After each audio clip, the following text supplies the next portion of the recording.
Okay, I'd like to call this meeting to order. The time is 9:34 a.m. and I'm calling the meeting to order for the Community Economic and Human Development Committee of SCAG. The clerk has let me know that we have a quorum. And I ask those members who are calling in to please identify themselves. Are there any Annie members who Marshall. are? Annie Marshall, City of Avalon.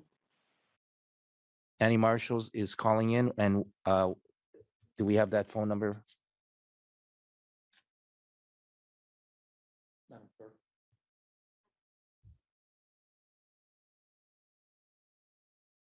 Annie Marshall, what is the last four digits of your phone number?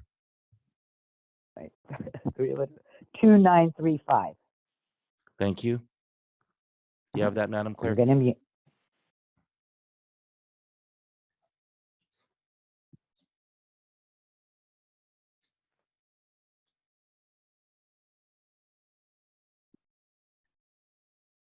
Okay.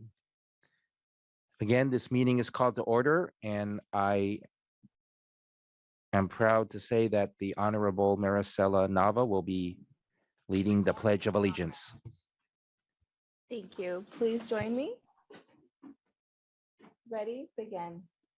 I pledge allegiance to the flag of the The United United States States of America and to the republic for which it stands, one nation, under God, indivisible, with liberty and justice for all.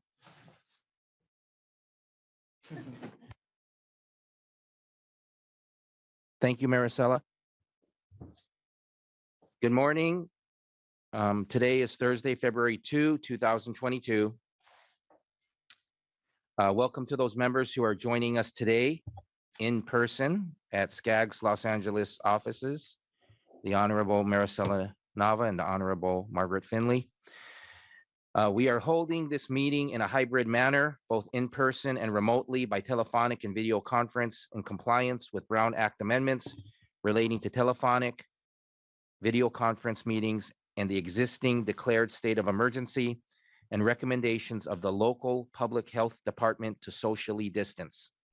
While some of our CEHD members are participating in person at SCAG's offices, other committee members are participating by telephone or video conference. We are pleased to announce that SCAG offices are now open for members of the public to attend and participate in person. Since this is a hybrid meeting, members of the public still have the option to attend by telephone or video conference. I'll provide some instructions for providing public comment momentarily. Before I open the public comment period for matters that are not on the agenda, here are some housekeeping items. Number one, detailed instructions on how to attend this meeting in person or by computer or by phone have been provided in advance and are also included in the agenda packet. Number two, for those who are attending the meeting by phone, please press *6 to mute and unmute your phone. If you wish to raise your hand to be recognized to speak, please press *9. Number three, to reduce background noise, please ensure that your microphone is muted when not in use.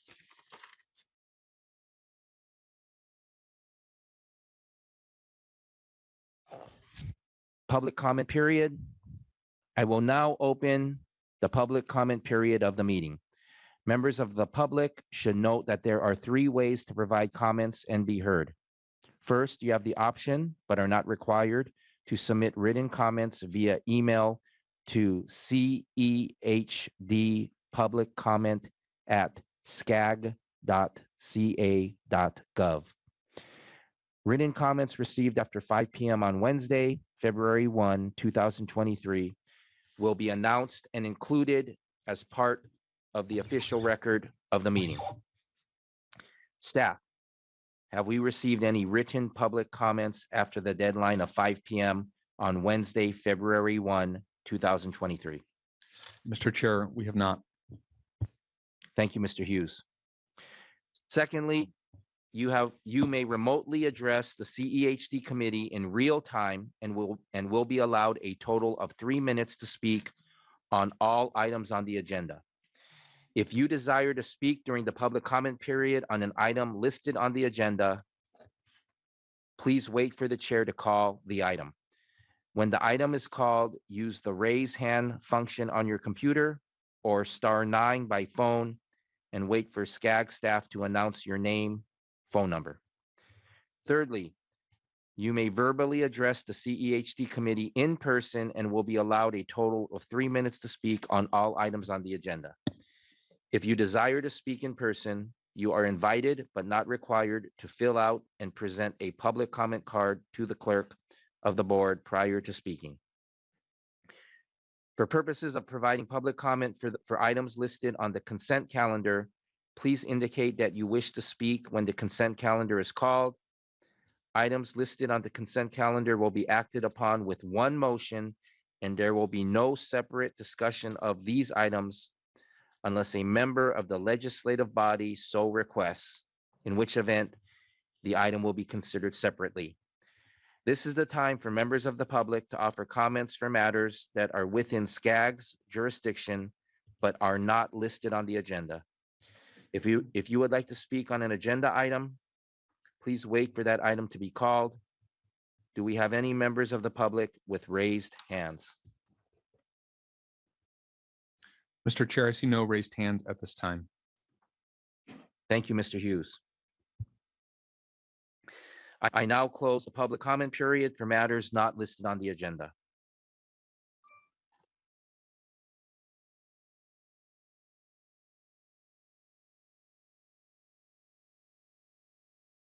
Review and prioritize agenda items. Do any members of the committee, would any members of the committee like to review and prioritize any agenda items?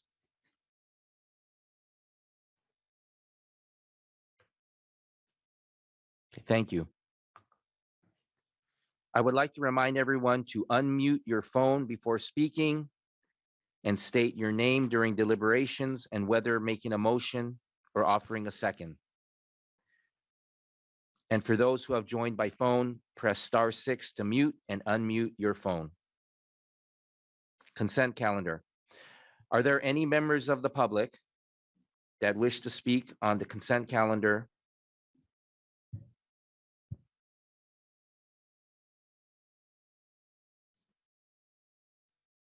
Mr. Chair, there are no raised hands at this time. Thank you, Mr. Hughes. Move approval.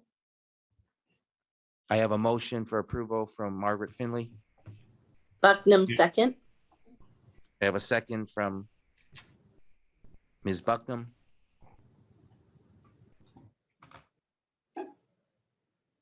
Do any members of the committee want to speak on the consent calendar?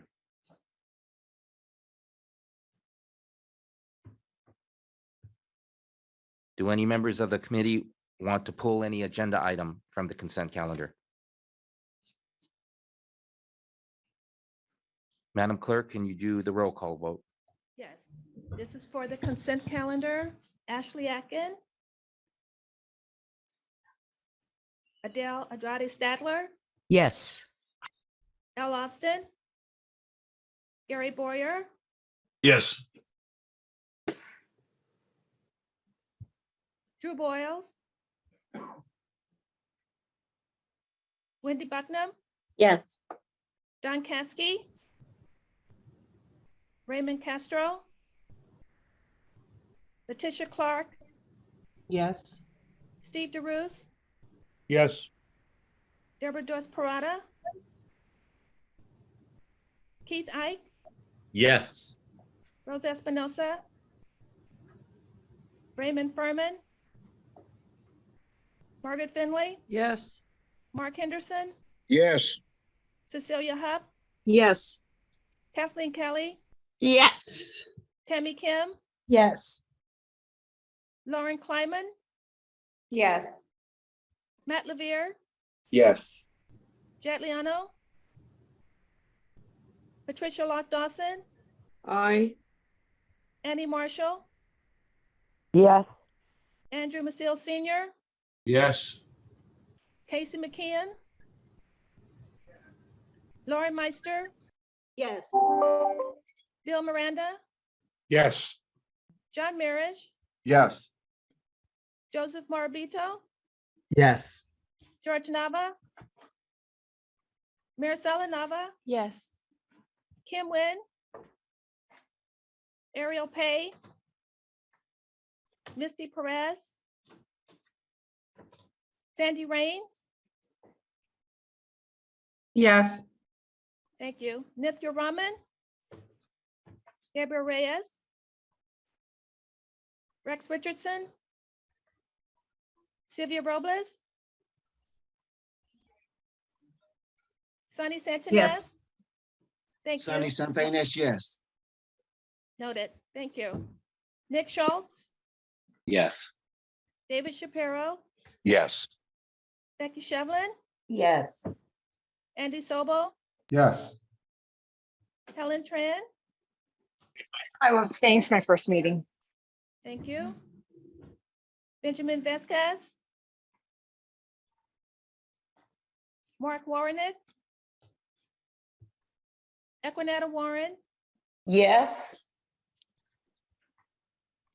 Tony Wu, Frank Yokoyama, Yes. and Frank Siranyan. Chair, the motion for the consent calendar, items 1 through 4, passes with 30 yes votes, 0 no votes, and 1 abstention. Mr. Chair, can I make one clarification? This is Wendy Bucknam. Yes, please. If I could please abstain from the approval of just the minutes in this consent calendar because I was not present at the January 5th. Thank you. Thank you, Ms. Bucknam. Do you have that, Madam Chair? So we have just approved the consent calendar. And I would please I'd just like to make a comment to the committee.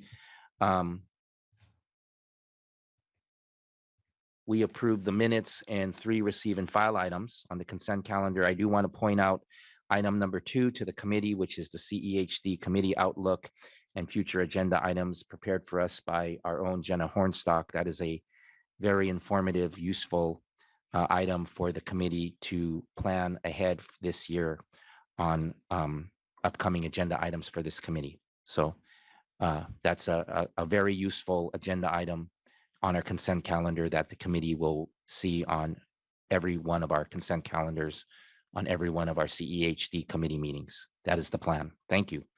Next, we move to action item number 5. Oh, I have a question here in the office from Margaret Finley.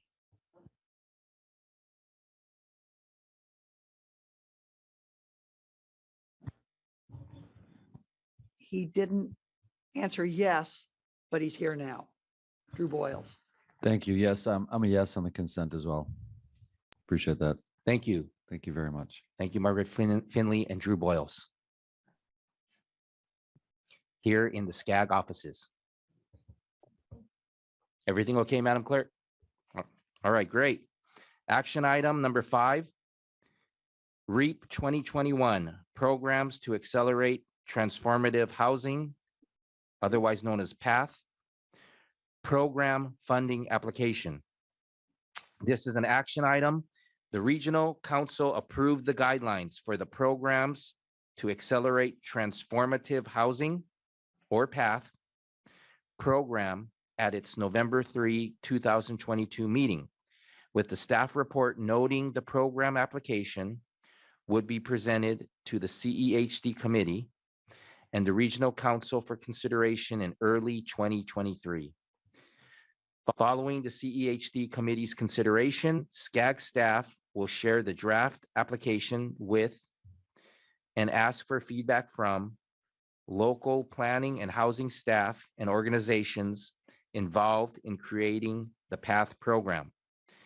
The application will then be presented to the Regional Council for consideration next month Following action by the Regional Council, the call for applications for each funding area in PATH will be opened once the state partners approve SCAG's full REAP 2.0 application, which is expected by March 31, 2023. I now turn over the presentation to Jacob Noonan, Planning Supervisor of SCAG, who will present the draft PATH program application. Mr. Noonan. Thank you so much, Chair. My name is Jacob Noonan. I'm SCAG's Housing Program Manager, overseeing the Housing Focused Grant Programs in SCAG's REAP 2021, also known as REAP 2.0 program. I'm going to share a little background as a refresher on SCAG's REAP 2.0 program framework and the PATH program before providing an overview of the item today, which is the PATH funding application. Following this overview, I'll review the PATH program milestones, including the community engagement we've kicked off and will be pursuing between now and when the application will be considered by the Regional Council at its March meeting. So in your agenda packet, beginning on page 48, you'll find a memo along with the accompanying draft application in this presentation. The item is a recommendation, a recommendation that the CEHD Committee recommend that the Regional Council adopt the PATH funding application, authorize the release of the PATH funding calls, and authorize the SCAG Executive Director to revise the application as necessary to comply with requirements of the state program and the state partners, and enter into agreements with awarded entities and execute all documents incident to the agreements, including issuance of these conditional award letters. As a brief overview, SCAG's REAP 2.0 framework was adopted by the Regional Council in June of 22, and it has provided guidance for developing each of the 3 programmatic funding areas in SCAG's full REAP 2.0 application. On the left of this slide are important aspects of the state REAP 2.0 program. The SCAG region's formula share of the $600 million available statewide is $246 million. This must be encumbered by June of 24 and fully expended by June of 26. The funding is for transformative planning and implementation activities that accelerate infill development that facilitates housing supply, choice, and affordability, affirmatively furthers fair housing, and reduces vehicle miles traveled. On the right of the slide, SCAG's 3 programmatic funding areas are summarized. These are the early action initiatives, the Transportation Partnership Program, and the program that this draft funding application applies to, which is the PATH program. The PATH program has 3 funding areas. These include the Notice of Funds Available, or NOFA for Lasting Affordability, the Regional Utility Supporting Housing, or RUSH pilot program, and the Housing Infill on Public and Private Lands, or HIP pilot program. The NOFA will provide $45 million for innovative finance strategies for affordable housing, establishing permanent funding sources, and supporting housing and land trusts. The RUSH pilot program will make $35 million available to identify and implement means for scaling utility infrastructure to meet the needs for housing across the SCAG region, while the HIP pilot program will make a little more than $8.8 million available to provide technical assistance to public and private landowners who wish to explore developing their available lands with an affordable housing component, and to provide technical assistance to cities and counties interested in increasing capacity to achieve housing along corridors and in area-wide infill locations. Now, the draft application in your agenda packet will be used as the template for issuing the calls for each of these PATH funding areas. The application includes a submittal checklist with 5 sections and 4 accompanying attachments. To be considered a complete response to the call, the application must be signed by an authorized representative, be completely filled out, and be accompanied by all required attachments. A complete response, all complete responses will be evaluated by a selection panel that will include SCAG staff and subject matter experts. The selection panel will use a 5-point scale to rate the questions under the PATH program criteria. Now, these criteria are in the PATH program guidelines that were adopted by the Regional Council on December 2nd. The questions and the point rating presented on this slide, however, are not in the guidelines, and this is part of what we're engaging the community for feedback on right now. A score of less than 1 for any of the questions under criteria 1 or 2 will disqualify the application. This is because these two criteria are the state REAP 2.0 threshold criteria, and applications must receive a numeric score to be eligible for the funding. Assistance will be available to help applicants file complete responses. I and my team are available now to conceptually discuss project proposals. Once each call opens, we will host an application workshop. We'll set up regular office hours and we'll publish to our REAP 2.0 website responses to questions we receive.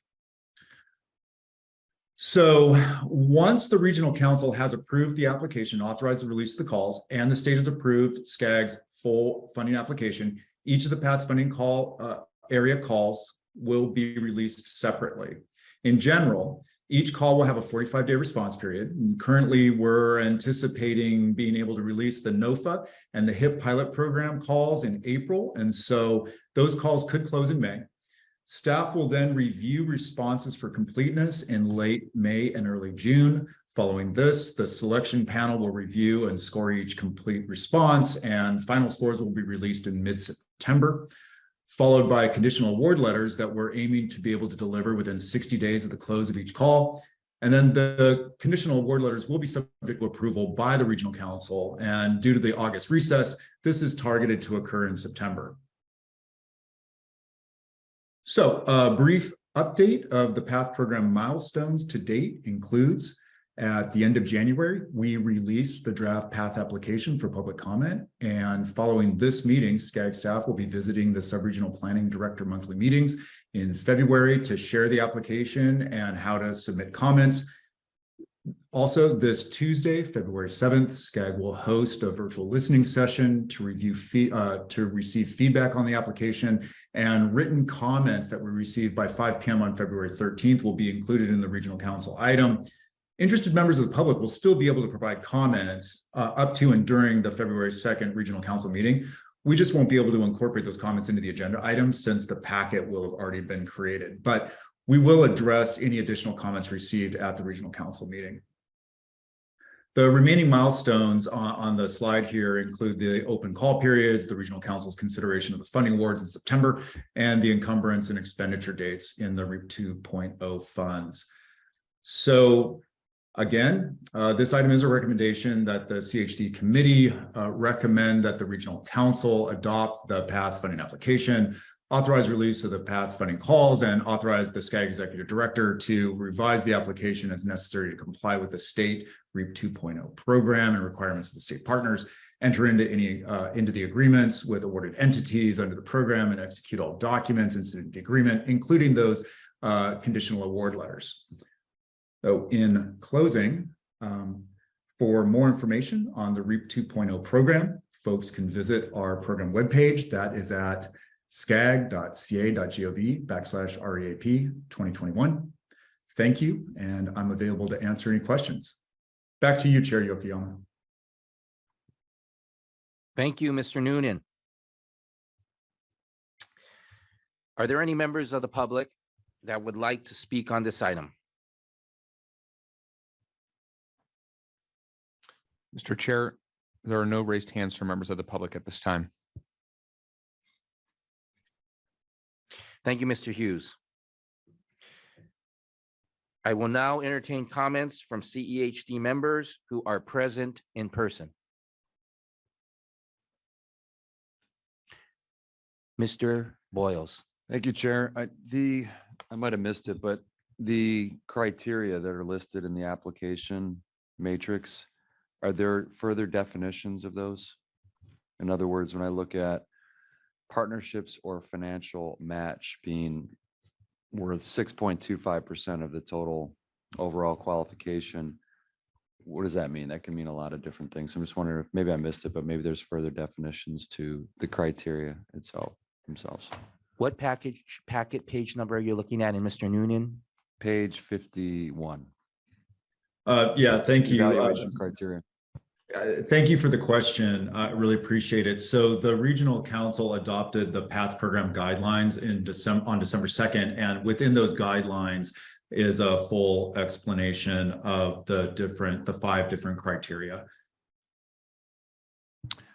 Okay, must have missed that one. Thank you. I will now entertain comments. Right. Oh, Ms. Finley? Thank you. I sat in on a few of those calls and it was very beneficial. My question though, they talk about the selection process. To what degree will the technical assistance be available? So we would really like to meet with anyone who would like to meet with us. We are, as I mentioned right now, informally, we're available. Folks can reach out to me. I can provide I think that my email is at the end of the presentation. We're happy to set up one-on-ones. Once the call opens, we will be providing an application workshop, and then we'll have regular office hours. And I believe that we're looking at doing that 2 or 3 times a week. Folks will be able to visit our REAP 2.0 webpage and sign up for an appointment to meet with us. Outside of the office hours, if that's not working for folks, we're happy to figure out some other way of meeting and helping support. It's important for us that folks are able to access the application and successfully file complete applications.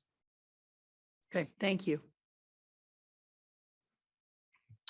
I will now entertain comments from CEHD members participating virtually, and I call on Kathleen Kelly. Thank you. I have a question about the rush component.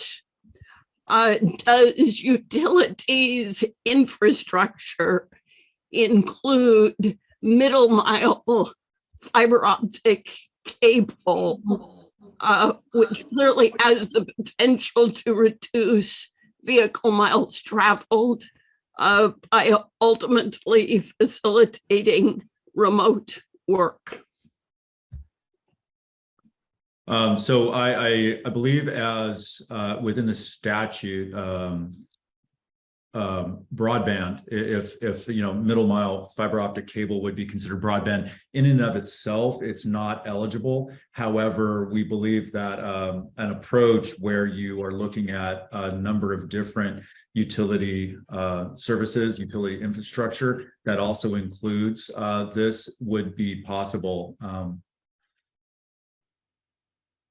This is Jenna in the room. I just wanted to add that indeed, the REAP guidelines from the state do not allow us to have projects that are just about broadband, but we actually wrote specifically in the RUSH guidelines that we like the dig once approach. So if you're looking at things that are horizontal infrastructure, they're going to have you digging up, the streets, roads, then we would welcome folks to look at opportunities to bring that in. So what we hope happens is when people apply under this program, they keep that in mind and maybe can bundle together identified investments or needs.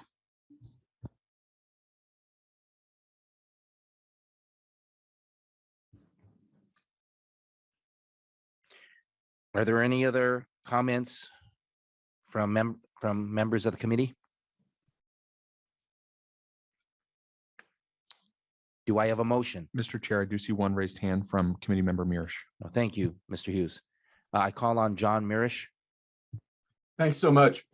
Further to Kathleen Kelly's question, maybe we can agendize separately because we seem to be talking about remote work and the ability of it to reduce vehicle miles traveled and carbon footprint. Maybe we can do a separate meeting or a talking point where we discuss about all the initiatives available to achieve those goals, and maybe even set some standards or some goals about what percentage of remote work for the region we would like to see in 5, 10, and 15 years, along with projections about how that could benefit our communities and be good for the environment. So rather than piecemeal it the way we have been doing it and bringing it up, I'd like to request that that be a future agenda item for a broader initiative that we can move forward with and integrate into all of the other great things that we're doing. Thank you.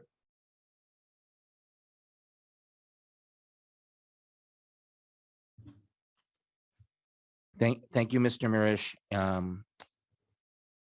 And that has been noted by myself and by SCAG staff during the meeting. Thank you. Do I have a motion? With that. Mr. Chair, I'll I make a would like- motion to approve. And I Shapiro will seconds. second that motion. Okay, I had a motion. Who made that motion, Madam Clerk? Andrew Michelle. Andrew Maciel, and we had a second from Margaret Finley. Can you please do the roll call vote, Madam Clerk? Yes, Mr. Chair, this is for item number 5. Ashley Atkin, Yes. Adele Andrade Stadler, Yes. Al Austin, Gary Boyer, Yes. Drew Boyles, Yes. Wendy Bucknam, Yes. Don Caskey, Raymond Castro, Letitia Clark, Yes. Steve DeRuse, Deborah Dorst Parada, Keith Ike, Yes. Rose Espinosa, Raymond Furman, Margaret Finley, Yes. Mark Henderson, Yes. Cecilia Hupp, Yes. Kathleen Kelly, Yes. Tammy Kim, Yes. Lauren Kleiman, Yes. Matt Levere, Yes. Jet Liano, Patricia Lock Dawson, Aye. Annie Marshall, Yes. Andrew Maciel Senior, Yes. Casey McKeon, Lori Meister, Yes. Bill Miranda, Yes. John Mirish, Yes. Joseph Marbito, Yes. George Nava, Maricela Nava, Yes.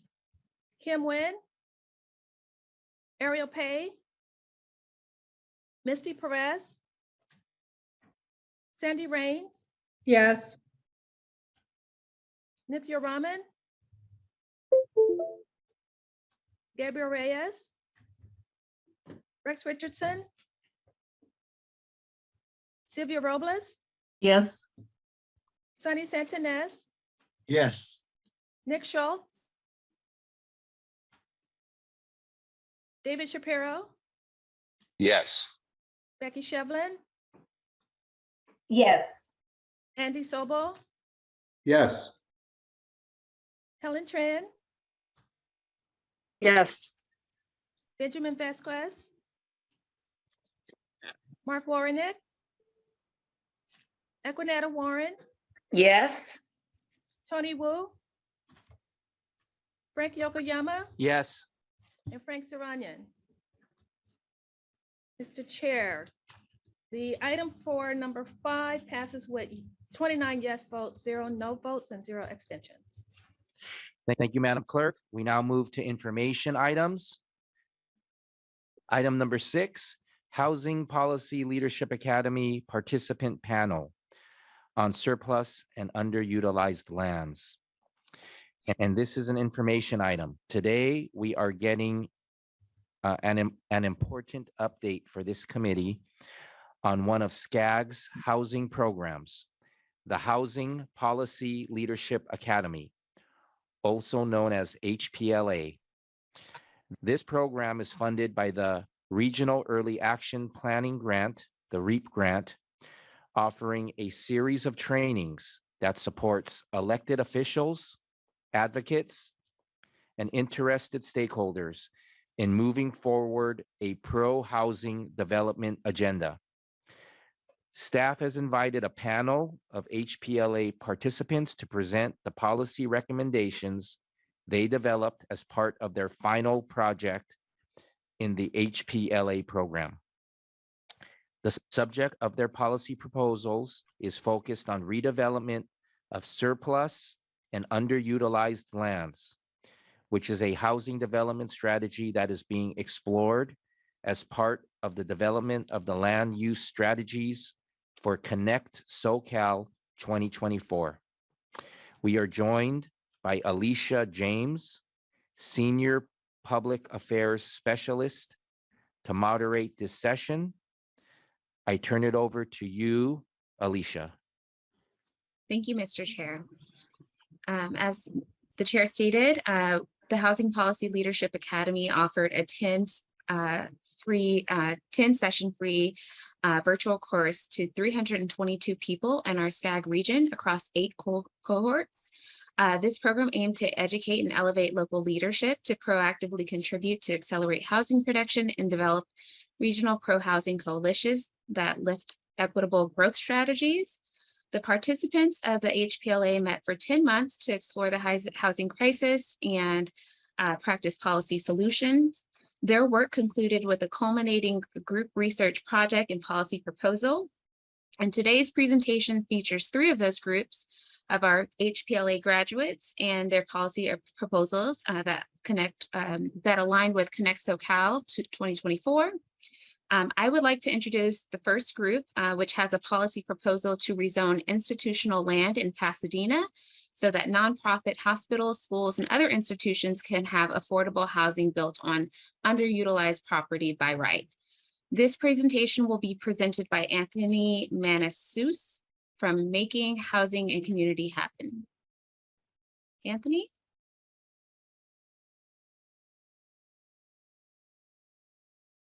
Thank you, Alicia. Can everybody hear me? Yes. Great. My name is Anthony Manasus, and I'm very grateful to SCAG for this 10-month course that I took. It was very helpful. And I want to say that I'm a co-founder of this housing justice nonprofit called Making Housing and Community Happen. And we equip congregations, community leaders, and neighbors with practical tools needed to transform their communities, to end homelessness, and to stabilize the cost of housing through education, advocacy, organizing, and advisement. What we, among other things, provide free technical advice to congregations that want to have affordable housing built on their underutilized land. And thanks to a grant from the Chan Zuckerberg Foundation, we can provide these feasibility studies at no cost. 70 churches have approached us here in Southern California, but only half have proper zoning to make it feasible to build affordable housing. That's why we worked for 2 years to convince Pasadena to pass a zoning amendment that makes it easier for churches to build affordable housing. We also strongly support SB 4, which would rezone all religious land and nonprofit college land in the state. So I'm going to share with you a presentation that I did at the Human Resources Commission here in Pasadena a little over a month ago. And this commission strongly supports this proposal. So let's go to the next slide. So the policy focus is rezoning institutional land so that hospitals, schools, and other institutions in Pasadena can have affordable housing built by right on their underutilized property. Next slide, please. So Pasadena needs to build 6,000 units of affordable housing in the next 8 years, according to RHNA. And one group that needs housing are teachers in our city. They need workforce housing. They actually are considered low income by the definition in our city because of our, the average salary for school teachers is $62,000 in Pasadena. And if you do the math, average bedroom, 1-bedroom apartment is $2,400, almost $2,500.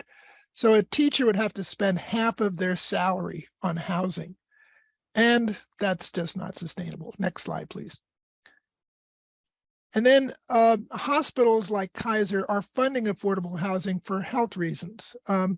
They recognize that seniors are the fastest growing segment of our unhoused population, and housing insecurity has serious health consequences for them and their families. So Kaiser has supported financially building affordable housing, and hospitals sometimes have parking lots and other underutilized land that can be used for affordable housing. Next slide. Also, there's a tremendous need for students and their families. Rents rose 20% in Pasadena last year, and that forced many low-income people either to leave our city or resort to overcrowding. And this has a very negative effect on our public schools, which have lost half their students in the last 2 decades, in part due to rising housing costs. Plus, 1 in 5 community college students are homeless, and 500 students in the PUSD system are considered homeless, and graduate students struggle to pay rent. And they were, by the way, major advocates for rent control in Pasadena because they were struggling so much with their rising rents. Next slide. So in January 2022, the Pasadena Planning Commission said they wanted a zoning code amendment that would allow 100% affordable housing development citywide, not only on church sites, but on all institutional sites. And that is for us who are doing advocacy, very, very encouraging. Next slide, please. So after a 2-year campaign of mobilizing overwhelming public support, MHCH persuaded the Pasadena City Council to approve rezoning religious land for affordable housing in commercial zones. This was a limited win since the council decided not to rezone public, semi-public zones in East Pasadena, an affluent area where there's little affordable housing and few people of color. This was disturbing to us because it seemed to violate the spirit, if not the law, of affirmatively furthering fair housing. But the council has agreed to reconsider this policy in a year and decide whether to expand it. So please continue. So rezoning institutional land would streamline the building process for institutions that want to build affordable housing for low-income families by allowing them to build multifamily densities. This proposed ordinance would guarantee by right approval of projects consistent with all objective standards. Next. So this policy works. Santa Clara has a 70-unit affordable housing project for their teachers, and it reduced teacher attrition by 2/3 compared with nearby districts. And 80% of the tenants stayed the full allowable rental term. So it's a program that has been tried and it's working. And California lawmakers made it easier for districts to build workforce housing for school property, although NIMBYs have made it difficult in some areas. So there's 5 workforce housing complexes in LA, Santa Clara, and San Mateo County school districts. So next slide. So what would be the fiscal impact for Pasadena? Well, it would be positive because generally speaking, Pasadena does not use general funds for affordable housing. Seed money for projects, typically 5 to 10%, come from inclusionary fees paid into the Housing Trust Fund. And other funding could come from the newly established Glendale, Burbank, Pasadena Housing Trust. Affordable housing brings investment to the city, especially since our city requires affordable housing developers to have 20% local contractors, hires, and materials. And affordable housing improves the quality of life and lowers the cost of policing by reducing and/or preventing homelessness. Next slide. So, as I said, the potential funding, inclusionary fees, housing trust fund, state and federal funds such as tax credits, and in the case of schools, bond funding. The Pasadena passed a very large bond for schools, and some of that funding could be used for workforce housing for teachers and staff. And next slide. Any questions?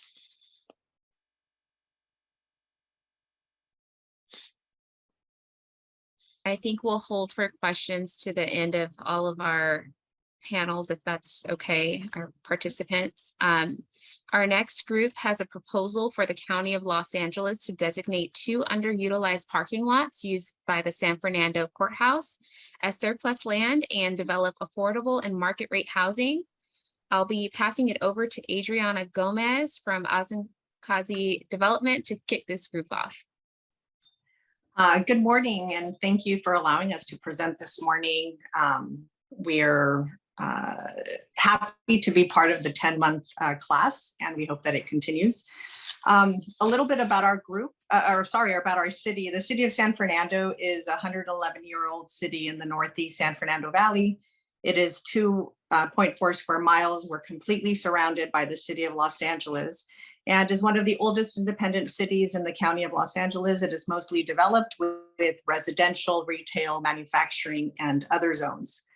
Our most recent, in 2022, the most recent RHNA allotment through HCD concluded approximately 1,800 units were needed. And we had quite a unique allotment where nearly 60% of the allocation was comprised of 80 to 100% of 120% of AMI and above. And in the next slide, Angel will discuss this in a little more depth.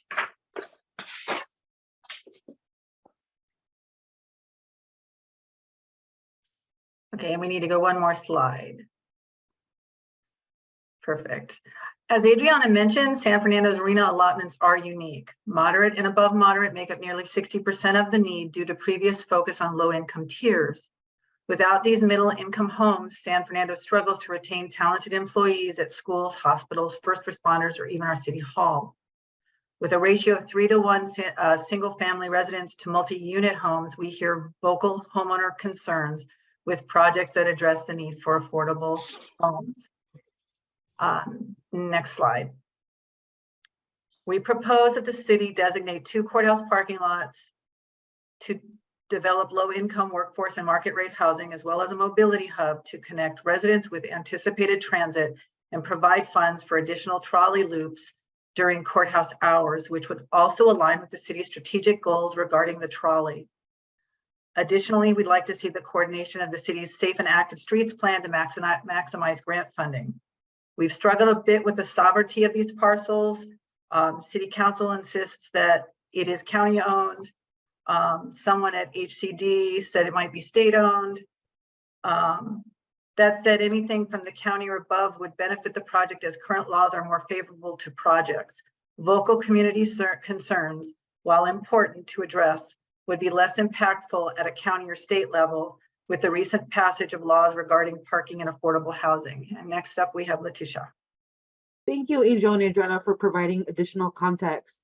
Proposed low-income units focus on 80 to 100% of median income and is roughly 10 to 14% of the city's targeted RHNA number. This proposal has potential to attract additional new community members to market rate homes, helping create income diverse neighborhoods. For sustainable building methods, we utilize a proposed mobility hub, including bike rentals and additional trolley stops interconnecting future rail stations scheduled to open in 2028. The location of the proposed lots also add walkability options as they're in close proximity to the San Fernando Mall and additional community resources. Greening is also a huge component in partnership with Tree People, as the San Fernando Valley has severe heat island effects with temperatures reaching over 95 degrees some days and is projected to double in a decade. Next slide. Okay, that was Letitia's slide. Will everybody have a second to read that? And then we will go to the next slide. The parking lots are in lavender, number 1 and 2. The larger lot is for attorneys, jurors, and others with business at the courthouse. It's often empty, even on weekdays. The upper right corner was taken on a Friday morning in September. And the lower picture is the aerial view of the same 2-acre lot. And next up for the next slide is Lionel.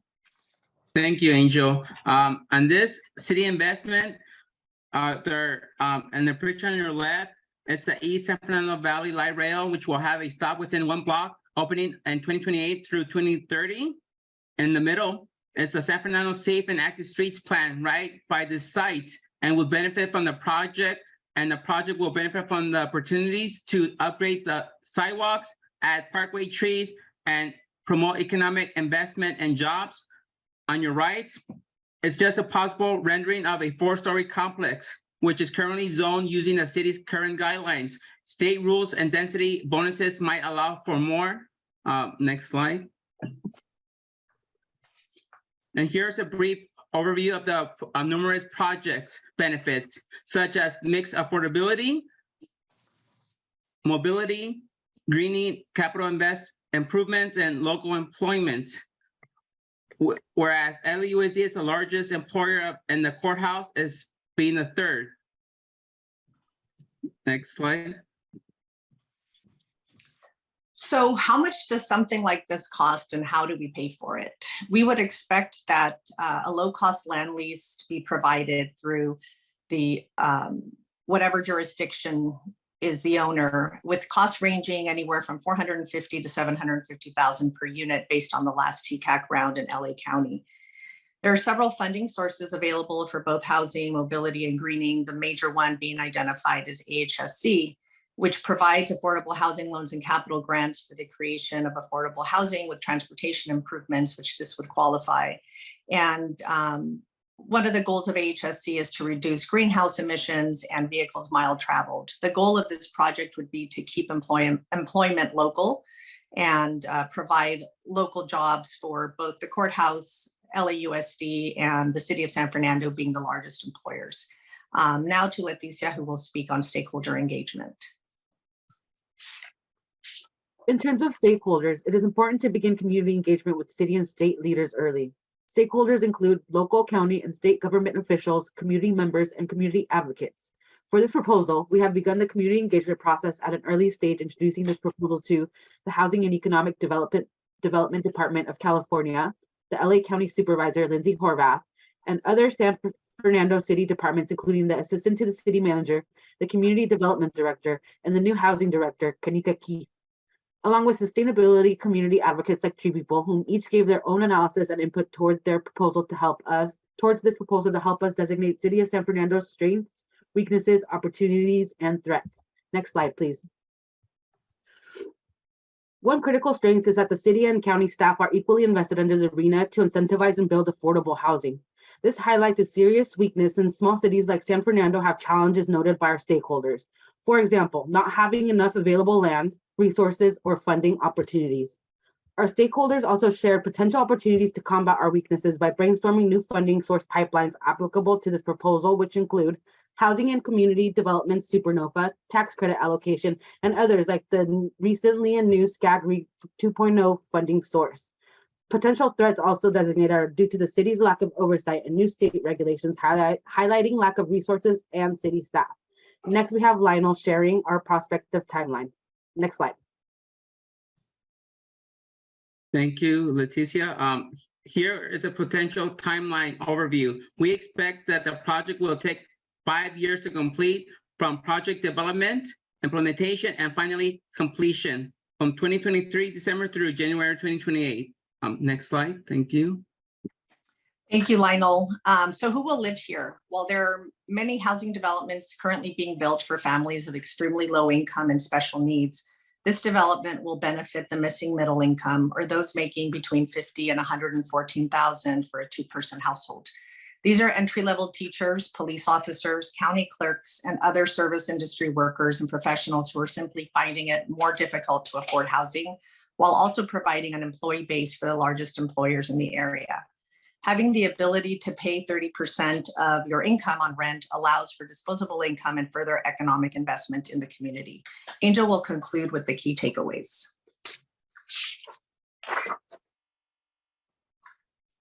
The City of San Fernando and the County of Los Angeles have an opportunity to develop 2 underutilized parking lots and create homes in our community.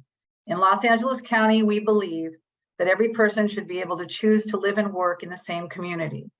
Small cities face challenges in recruiting and keeping talented staff. Teacher shortages cause challenges for the school district and for families with children.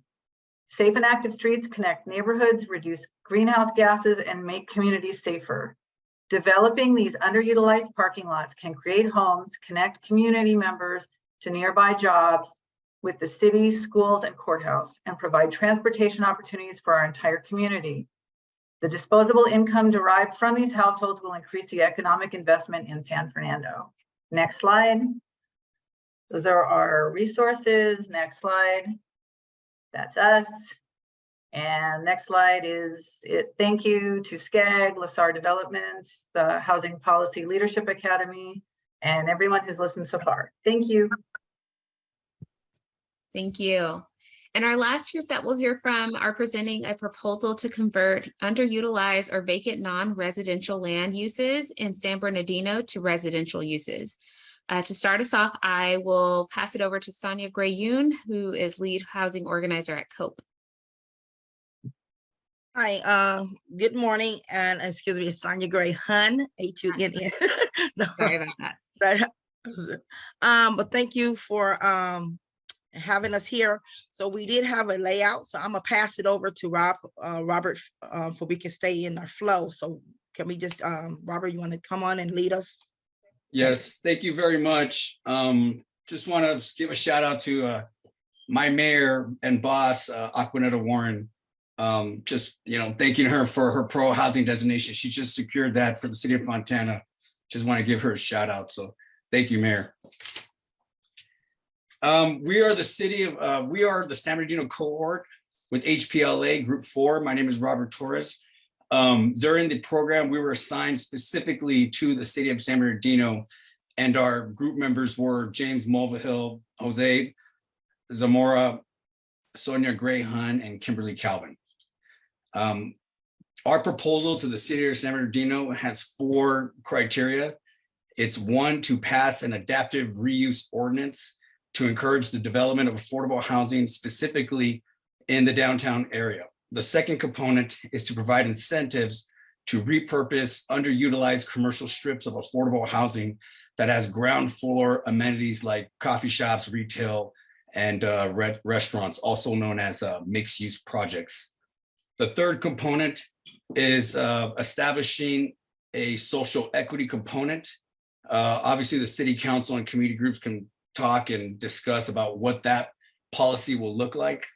And the fourth and final component is establishing an expedited approval process for projects that meet city approved standards. So the idea is to have a by right approval process where the council and planning commission have already developed standards in place where developers could move in. If they meet those standards, they could enter into agreement with the city through by right without having to go through a vote through the planning commission or the city council. And the idea is to streamline the permitting process. Next slide, please. I won't get into too much detail, but we talked during our presentation, we talked a little bit about the current legislation taking place. It's important to know that while we were working on this, the state had introduced a few different laws that accomplished the same thing. So this particular policy that we're proposing, really nothing controversial about it. It could be applied to all cities throughout the states. And it is basically a strategy to convert vacant properties, underutilized properties to housing. Next slide, please. A little bit about the city of San Bernardino. The important statistic here to know is that according to the RHNA numbers for the city of San Bernardino, the city of San Bernardino was allocated over 8,000 housing units to produce over the next 8 years, which is a very ambitious proposal. Next slide, please. Unsheltered homeless in San Bernardino. What's important to know about this particular slide is that in comparison to the county and some of the other cities that we looked at, the city of San Bernardino has a significantly higher percentage of homeless population in comparison to the surrounding cities. And that's as the population increased in 2020. Next slide, please. You already know a little bit about California's homeless crisis. Over 110,000 folks are estimated to be homeless. Majority of those folks are Black and brown communities. Next slide, please. You know that California is facing a major housing shortage. SCAG estimates 1.3 million housing units are needed in the 6-county jurisdiction of the Southern California Association of Governments. Next slide, please. The requested action from the city of San Bernardino is to change Title 19 of the Development Code. Next slide, please.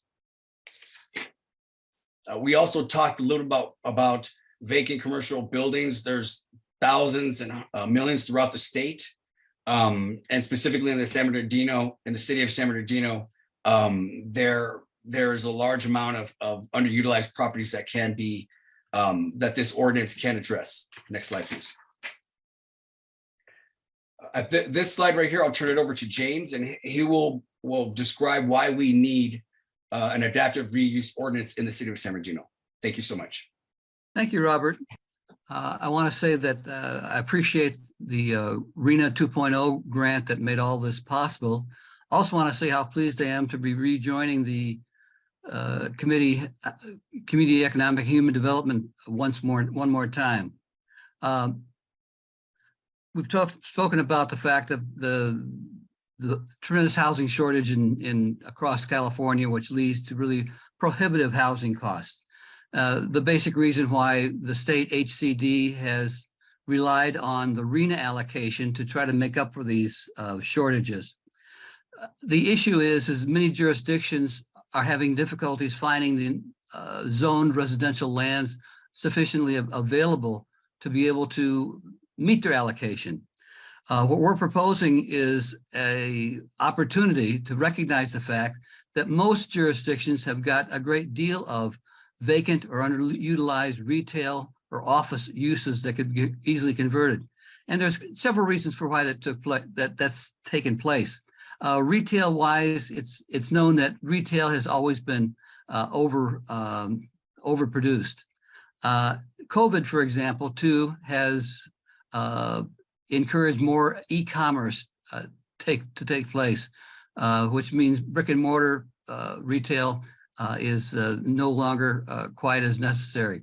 Also, too, COVID has allowed many office workers to work from home, and which means that the offices space themselves are no longer necessary as they once were. So with regard to the availability then of residential land, next slide, by the way. There are many vacant buildings in this case in downtown San Bernardino for various reasons because of the impact of COVID, but also too with regard to the just the general fact that retail has been overbuilt in the past. Next slide. With regard to the buildings that are available, here you have a typical old commercial area that has been abandoned really because of the suburbanization of so much retail, the development of shopping malls and so forth. Converting this from retail to residential does not mean that you actually have to reoccupy these buildings. That in fact, it may be more efficient to simply demolish these buildings and to build something that's modern and more applicable to the downtown area. Next slide. There are some difficulties with regard to the fact that some of these older downtown buildings are classic historic structures that need to really be preserved, and those are issues that really need to be addressed as time goes on. Next slide. And I'd like to introduce our next speaker, Sonia Gray-Hun, is going to talk about the racial justice and equity. Thank you. Sonia? Okay. Yes, can anybody hear me? Yes. Okay, thank you both, Rob and Jim. And so just to kind of summarize it, because we know we heard a lot of different things, we kind of went through the slide because we want to be intentional about how we're going to land this plane.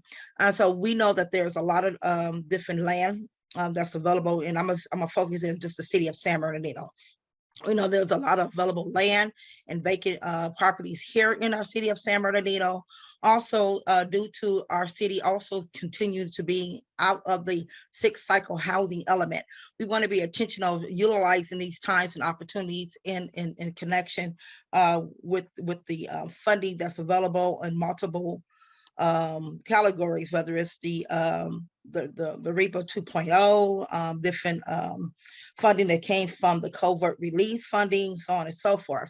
So we know that during this time, low socioeconomic individuals and families have been most impacted. We know that within our city of San Bernardino, that there's multiple vacant properties that's been vacant for many years. That's also been affected by multiple slumlords and corporations coming in, buying up our property, using it as tax write-off or just displacing multiple tenants throughout the course of we've been tracking it really intentionally since 2020, where we are actually have tracked almost 500 individuals and families who've been impacted by slumlords coming into our region, displacing tenants and leaving the property vacant. So this is a time that we can actually take this opportunity to really be intentional how we're going to utilize vacant property, vacant buildings to come into our housing element. We know one of the things that take place is that most of the individuals that's being affected are people of color and low socioeconomic individuals. So we're want to use this opportunity to continue to utilize the space with the SCAG opportunity of our leadership training to continue to build capacity, to educate our local leaders, and to be intentional about implementing a solid policies that's going to align with some of the things that was already mentioned as far as the adaptable reuse audience within our city. I want to go ahead and go to the next slide, please. So we're calling on a few things as we talk about doing the adaptive reuse audience. We want to make sure that we also implement other things, policies that's going to be really detrimental to our city, and such as rent control, having right to counsel. We want to make sure that we have oversight of what that might look like from the community. We also want to make sure that we do no further harm, putting in barriers of that was push out our populations that might be dealing with criminal or substance abuse, as we talk about building housing, and really being intentional with some of the things that's on place right now, like our cry-free housing, which pushed out a lot of people or put them at risk of becoming homeless. We want to continue to have these conversations with our local leaders, being intentional how we bring in these policies and get in compliance with our local 6th housing element according to our RHNA violation. RHNA. And so I'm gonna stop there and thank everyone for the opportunity to be part of this program. Thank you. And that concludes our panels. We're happy to answer any questions. Thank you. Thank you to our panelists for this important update. And thank you to our moderator, Alicia James. Are there any members of the public that would like to speak on this item? Mr. Chair, we have no raised hands from members of the public at this time. Thank you, Mr. Hughes. I will now entertain comments from CEHD members who are present in person. I call on Margaret Finley. Thank you. So much information, so much really good information. Thank you. There were a couple of things that stuck out to me, and that is that a person should be able to live and work in the same city. Mm-hmm. Maybe that's a dream. I can't really address that, but it just doesn't seem to gel. Again, that's an ideal that maybe we shoot for, but I just don't see that happening. I've been on the city council long enough to have seen a lot of changes take place. And the reason we all know cities don't want housing is they really don't produce, no revenue is produced with that. Now, what it does is it takes people, obviously gives them a better, higher standard of living. But like I said, there's so many things here to talk about. I'll go ahead and I'll take one here, the estimated fiscal impact. The city may incur costs to enhance city infrastructure with new developments. May incur? That's a will incur. It's great to think that we wouldn't incur any cost. Now, once again, housing, it's super important, but take a city, and John Mirish, I know you'll forgive me for using you as as kind of an example here. Who can afford to live in Beverly Hills? You may work there, but most people can't afford to live in Beverly Hills. So what's Beverly Hills going to do to go ahead and change their entire strategy to have something like that work? And honestly, most of these are kind of rhetorical questions. It's just, like I said, I know what a perfect world should look like, and I don't know how to go about achieving this because there are both the sides are so heavily weighted. So those are my words. I'm sure I'll have more questions, but those were just more comments than anything else. And Jenna, this is so great to have you here, hearing all of this, because in your next job, hopefully you'll be able to do away with everything. Thank you for those comments, Margaret. I call on Drew Boyles. Thank you, Chair. And further to Mrs. Finley's point, I have similar concerns. I think about my city, El Segundo, which is not quite as dense as some of the numbers I saw in San Fernando, but 1 square mile, 17,000 people, surrounded by really important commercial in El Segundo, Torrance, et cetera. For our city and other members of the South Bay, we're low on the scale of the 88 cities in LA County in terms of the share that we get of residential property tax. For example, El Segundo gets 6% of whatever that allocation is, whereas in Manhattan Beach will get over 15%.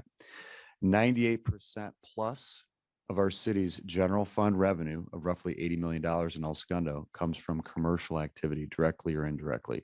So I was really interested to hear about the financial incentives. I think it was San Bernardino, they were considering financial incentives, what those are, where the funding sources are for those. We get our employers asking, LA Times, Lakers, Dr. Patrick Soon-Shiong and others, we want workforce housing. And the challenge for us is we're displacing parcels that generate general fund for the city, that pay for our police, fire, and everything else. So it's a significant challenge for us and also going to the South Bay as well. So I'd like to hear more about some of the financial incentives, where those are coming from and how we could potentially tap into those. Because it's not just building it, but it's what do you do about the revenue that you've displaced for your general fund when that activity is not coming from that particular site or lot.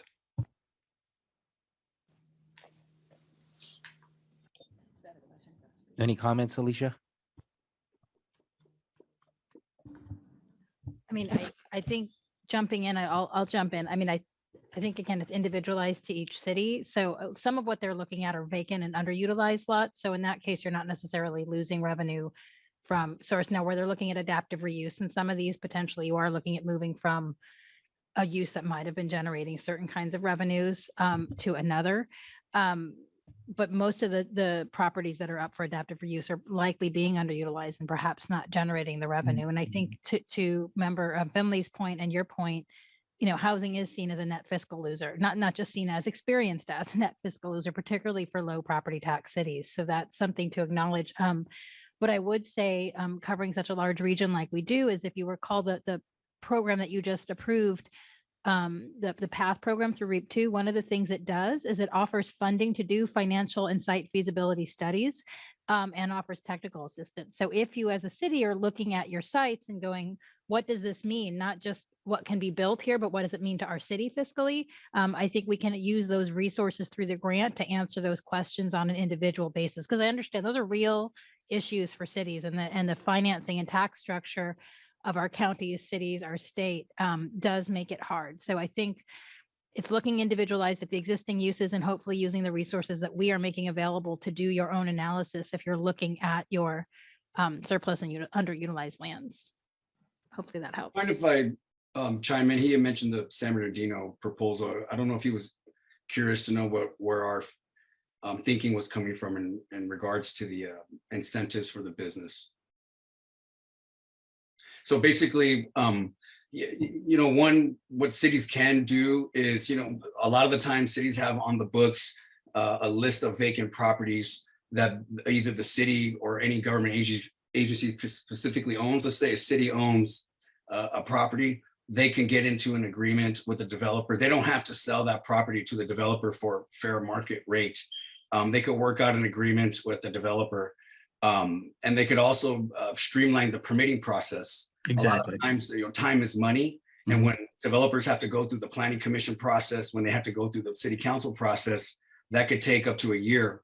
And if these items are getting appealed, it's costing them a lot of money. So a streamlined approval process will allow them to save funding there. And at the same time, maybe cut back on some of the fees. But obviously there's grants out there that we could do, there's other funding out there you could chase, but it's not guaranteed. But, you can utilize your property that you have and negotiate that with the developer, and you can streamline the approval process. So that was our thinking in regards to that line item, sir. And Robert, if I could jump right in here, keep in mind that SCAG has rolled out the other two residential land uses format this year.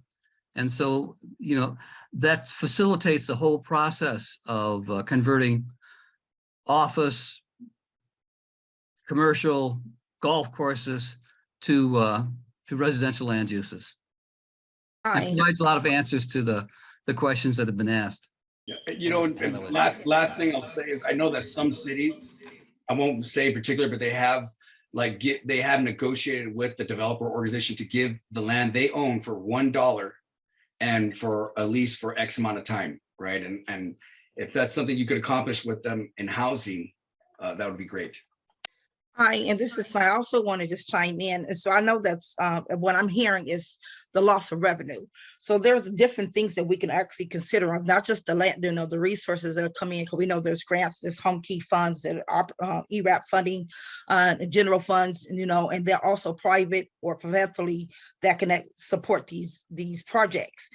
So we want to be intentional when we talk about the reuse of vacant property, vacant land, but also we want to also not leave out of the conversation surplus land and infills.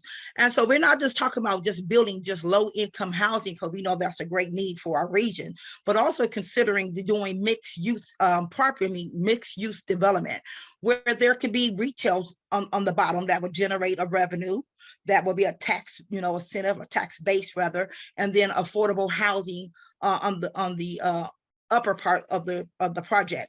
So it could be a win-win. So I understand that cities don't want to do so much a lot of affordable housing because it don't generate income, as we always we always hear it don't pencil out.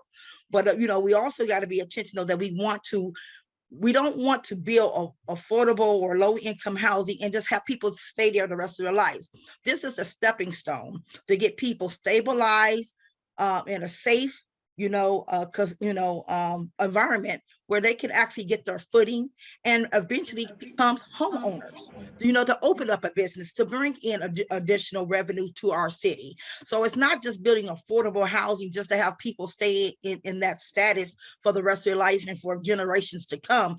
This is to change the narrative of what this looked like for our city, to build, opportunities. Because when I'm out talking to the homeless population, there's many talents and many people who just need an opportunity to have a stable place to live, get their footing. We can do the mixed use property where it can generate the income, and then also stability where they can actually provide wraparound services to encourage people to become homeowners within our city.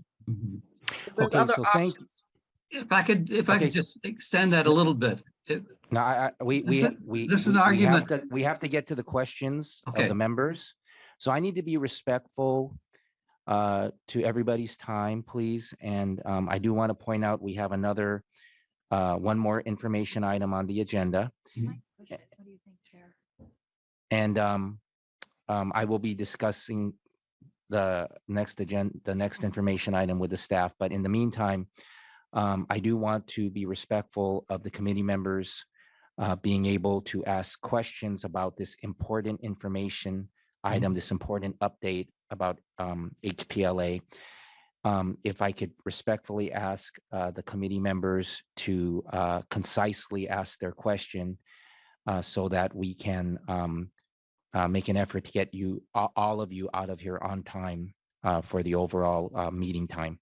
Because I do have 5 hands raised, and I will be calling on John Mirish, Adele Andrade Stadler, Gary Boyer, Deborah Parada, and Equinota Warren. Mr. Mirish? Thank you. And, I kind of wish that we had been able to ask questions after each presentation because they're different. So I'll try and be concise, but we covered a lot. And I do want to start with addressing what Margaret Finley suggested. Something people don't know about Beverly Hills is that over 50% of our residents are renters. The rent in many cases may be lower in surrounding cities. We have older, well-maintained, missing middle housing, and we have a robust rent stabilization program. So I just want to kind of diffuse that sort of stereotype. Yes, there are multi-zillion-dollar homes, but Beverly Hills is not just a community of a lot of rich people. So we face those same issues, and our community is very diverse. I also agree with Margaret's point about infrastructure costs, and I think we need to broadly as a group look at how we can demand that the state should provide more funding. They're asking us to do a lot of things.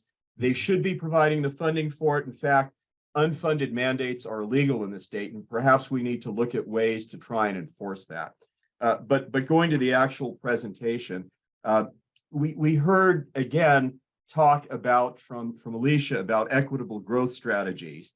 And I will go back to what Kevin Kane of SCAG has said before, is that the growth in the region is not projected to be very big. And so that we need to stop focusing on how we accommodate growth to improving the lives of those who are here. And a lot of that can be dealing with existing demand, although we need to look at the potential of induced demand. And then we heard also from another presentation that there is a supposed shortage of homes in California of 3.5 million units by the state. Well, again, we need to be careful not to use false data. It's actually 3.8 million, but that's for the entire country, according to recent studies by Freddie Mac. So let's not say it's 3.5 in California. In California, it's probably 830,000, according to Freddie Mac. But again, we shouldn't be using figures that were cooked up by opioid pushers, meaning McKinsey. So I keep saying this, and in some ways it feels like it's Groundhog Day. But anyway, there's some great ideas in the presentation. Underused retail, it's great to be able to use that. Underused parking lots, it's great to be able to use that. But really, the devil is always in the details. So my first questions are for the first presentation from Pasadena, and they're sort of quick questions, probably yes or no. When you're looking at the affordable housing in institutional property, would covenants for affordability be in perpetuity, or are they limited to X number of years? My understanding is that affordable housing covenants are usually about 55 years. Why not make them in perpetuity, or as long as the use is residential or housing?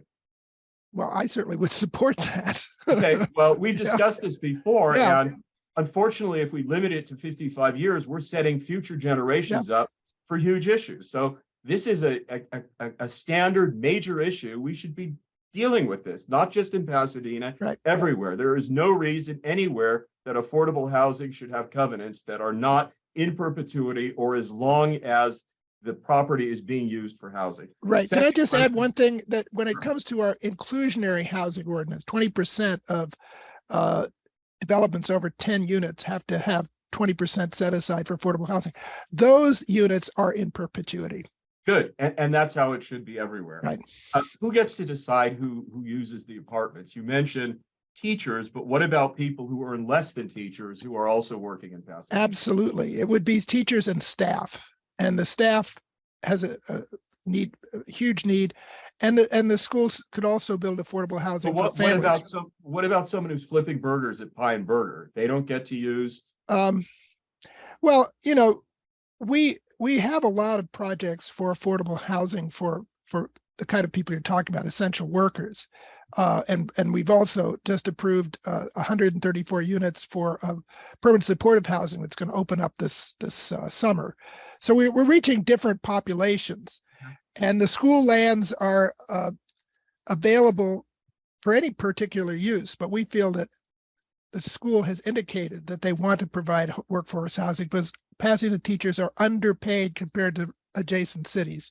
But And we're having a hard time retaining them. What about for the religious institutions? And by the way, is it all religious institutions, or, you know, would the Assembly of Yahweh be included in that?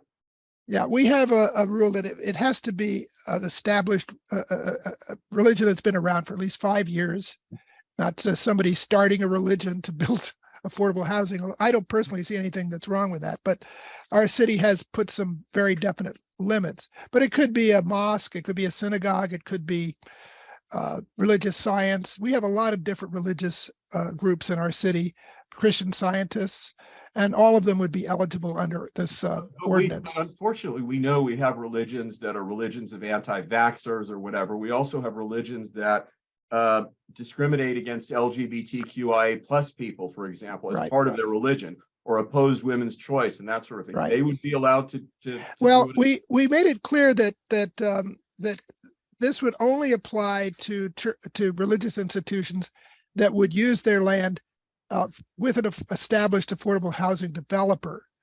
And affordable housing developers have to comply with state and federal laws that would prevent discrimination against the very populations you're talking about. That issue came up, and a member of our council who is a gay man was very concerned about that, but he was satisfied that the way we framed the ordinance, that there would not be any discrimination. Okay, great. I appreciate it. And I have other questions for San Fernando, and I will just leave it though with, because other people want to ask one question or point about San Bernardino and the notion that there are corporate slumlords there. I loved hearing from Sonia Graham about the ultimate goal being home ownership. I think that this is a step towards that, especially of home ownership of groups that have been excluded in the past. I think that needs to be a focus. I completely am on board with that. And I think maybe another way of dealing with corporate slumlords, something we discussed with Jenna Hornstock in her presentation about Vienna, and we need to come back to it, is looking at, and I would love to incorporate everyone here into this, how we can adopt anti-speculation housing policies.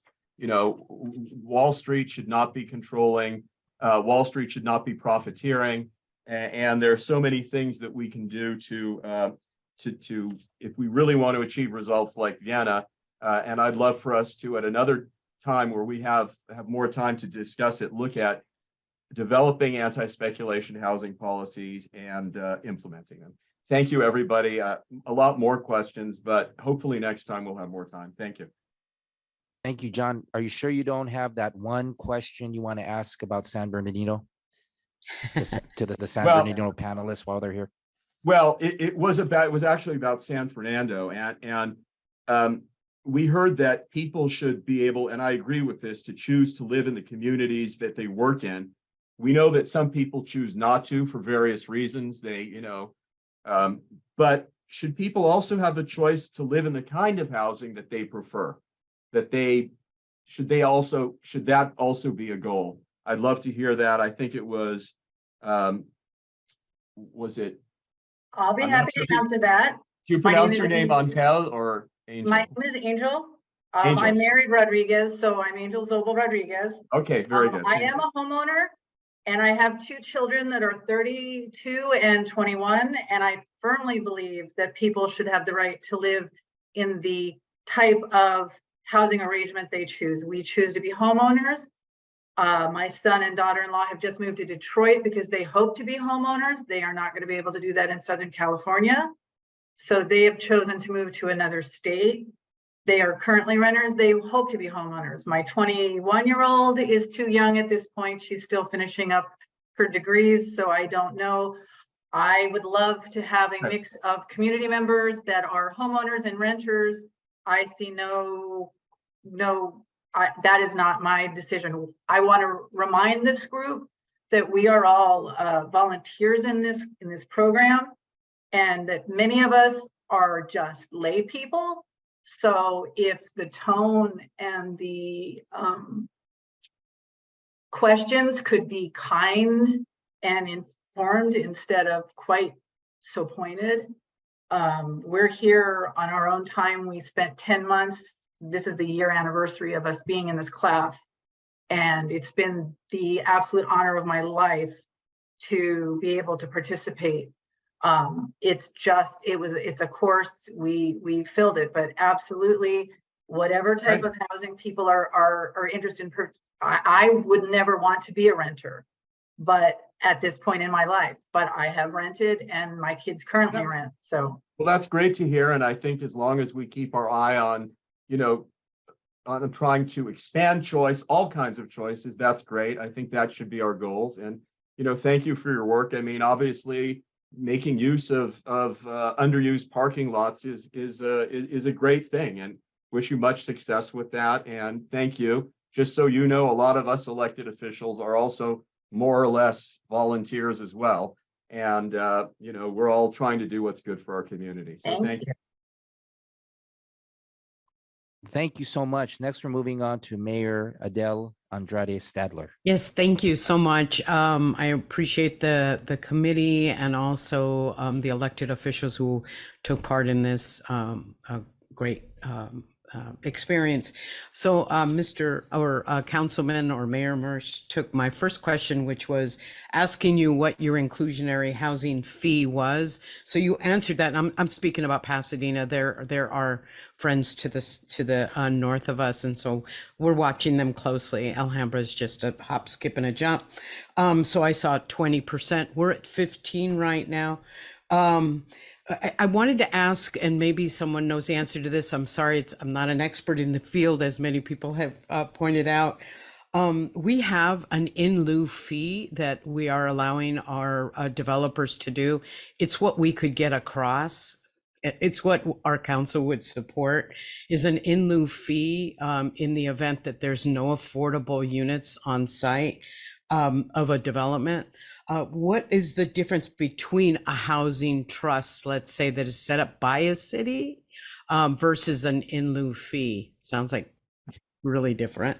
And then my next question is, with the adaptive reuse ordinance that one did, that I believe was Pasadena that had that done, might have been San Fernando.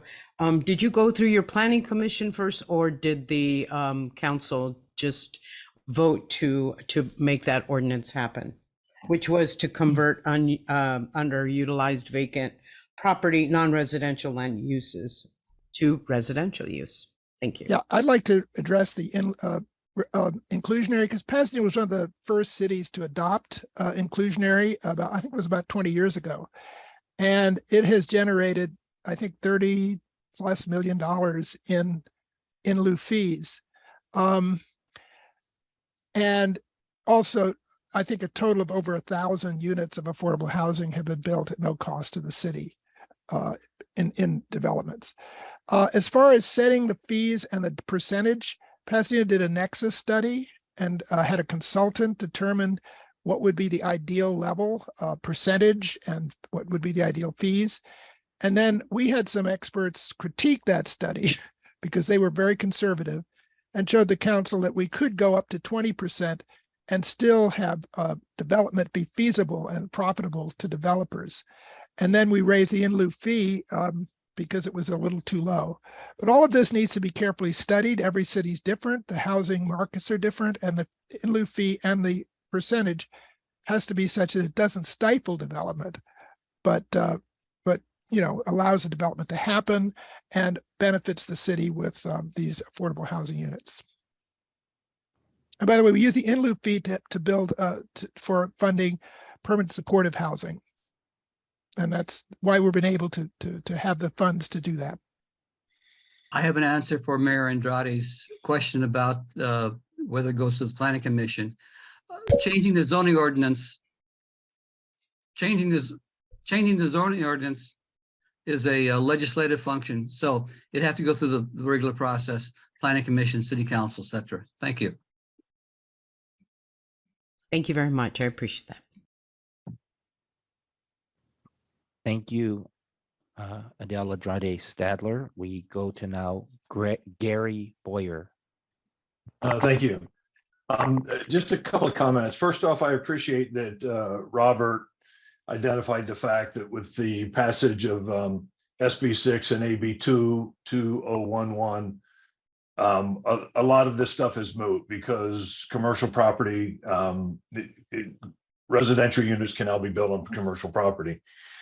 But a couple of questions I have. First off, as we've been talking about inclusionary fees, it's important to understand that inclusionary fees doesn't really reduce the cost of housing. What it does is it passes the cost of housing on to someone else. So if you have an inclusionary ordinance in your city, what you've done is you're charging some home buyers and renters a higher price in order to subsidize lower cost units.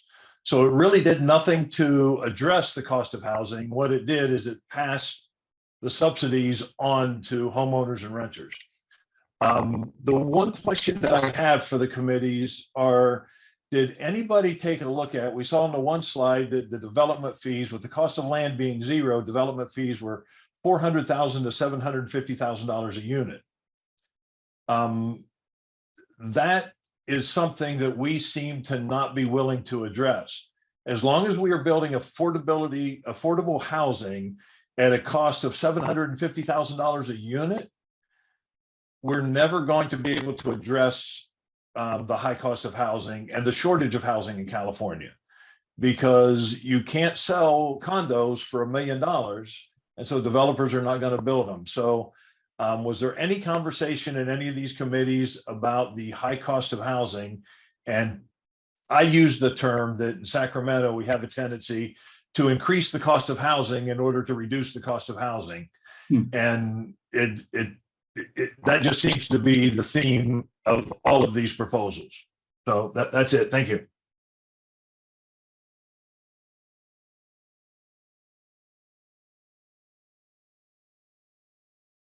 I don't know if any of our teams have comments, response.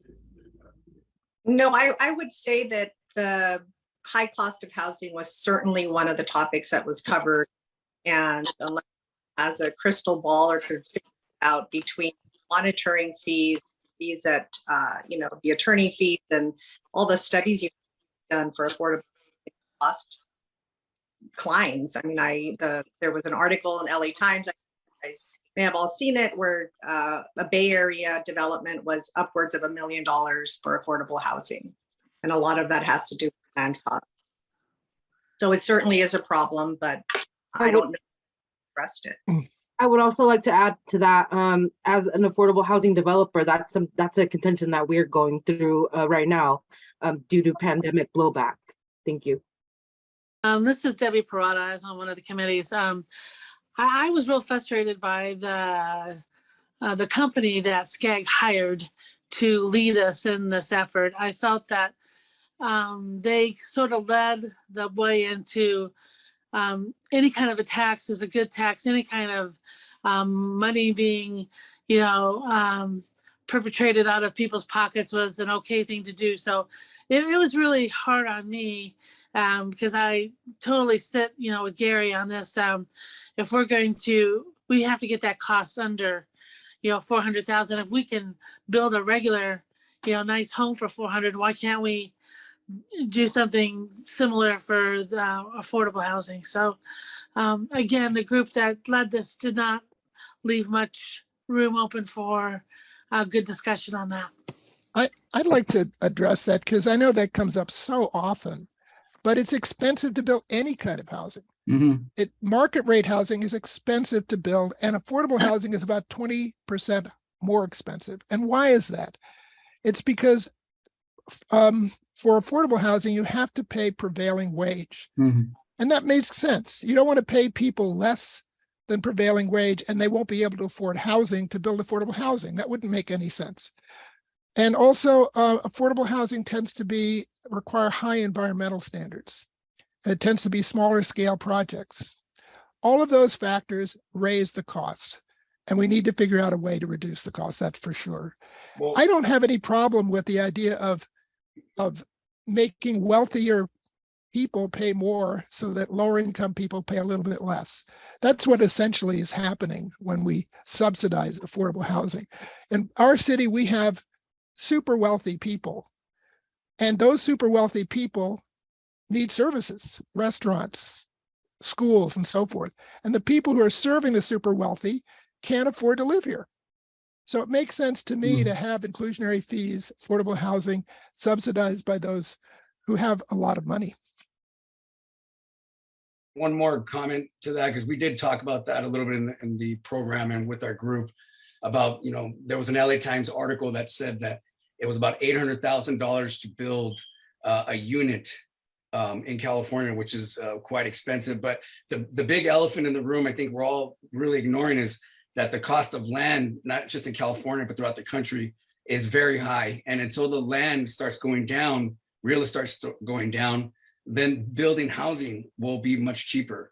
Also is the labor cost. Being on the council for over 6 years and working in city government, it's been very difficult, going through the RFP process, finding contractors to bid the work, to pave streets, to build housing, because there's a shortage. There's a labor shortage out there, at least in the prior years.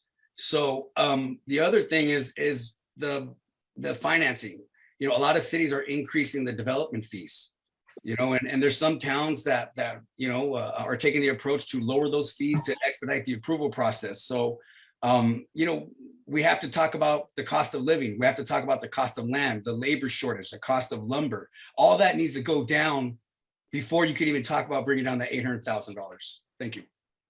Hi, Anderson, I just want to chime in. And also, I just want to say, let's not forget looking at different models. We talking about using surplus land or vacant use property and trying to get it from city for little or none. That would be an additional conversation. But we do have the options of doing manufactured homes, which is a fraction of what it would cost to actually do still build homes also. So let's not forget that there is other options, that we don't have to come in at 750,000.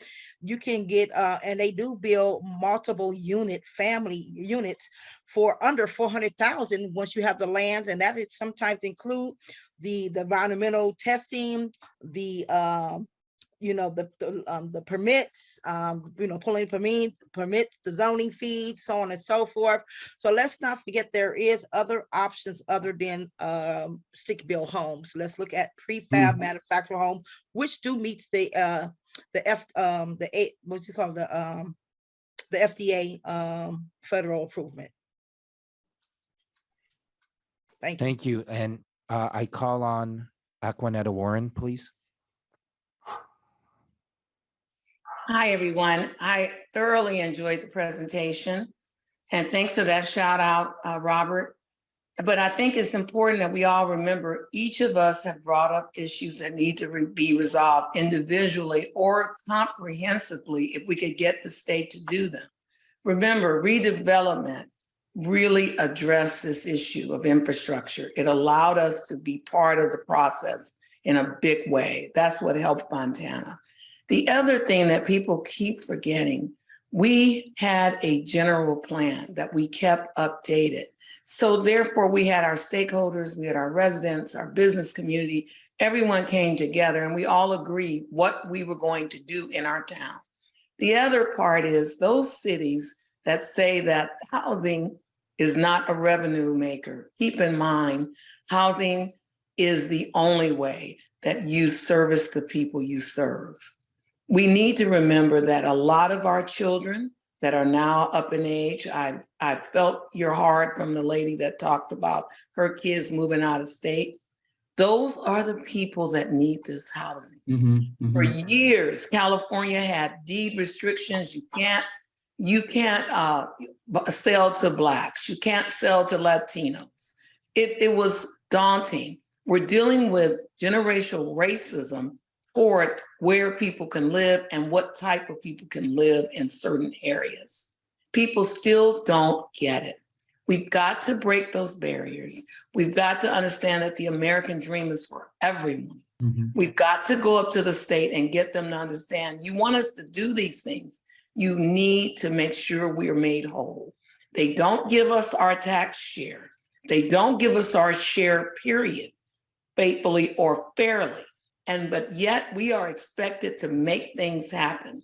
We need to change the taxing, that it comes back to the community where it evolved in a larger percentage than 3 to 6%. Some cities get 11%. Then they say you have a fire district. You're messing with the county's money. It's all made and it's all creating this huge vacuum of no housing for people. I really applaud the efforts of looking at these vacant lots, but we are going to have to learn the word balance. We argue it all the time in our city. People don't like the warehouses. They don't understand most of the warehouses are manufacturers. People are making legitimate salaries. They don't have to get on the freeway and go to LA County, Orange County, or San Diego. Until we all sit down and deal with the real elephant in the room, which is the state, we are going to continue to have these problems.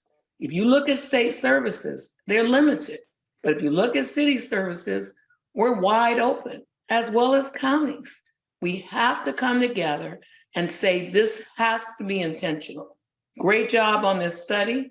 I think it's a great start. I think it is evolving for more discussion, but we are tired of talking about it. The guy that's sitting in the middle of the street that can't speak for himself anymore, he doesn't want to hear this. He wants shelter. We have to start dealing with these issues and dealing with them now. We're blessed that we got that designation, but that's not good enough for me. We have to do more. Thank you, Ms. Warren. I call on Kathleen Kelly. Mayor Warren, I will pay your airfare to Sacramento. You've got a great way of speaking. I don't think they'll be able to refuse you. Jim, welcome back. It's great to see you here advocating for housing. I just want to add one perspective for all of us, because I suspect most of you are experiencing the same thing we are in Palm Desert. There is tremendous competition for employees of all types. And I am consistently running into businesses who are curtailing their hours, curtailing their reach because they can't adequately staff. So to the extent we can house more of the people who work in our cities within our cities, it gives our businesses a leg up, and it does produce the sales tax revenue that helps to cover the cost that additional residents bring. So I didn't want that to get lost in the shuffle.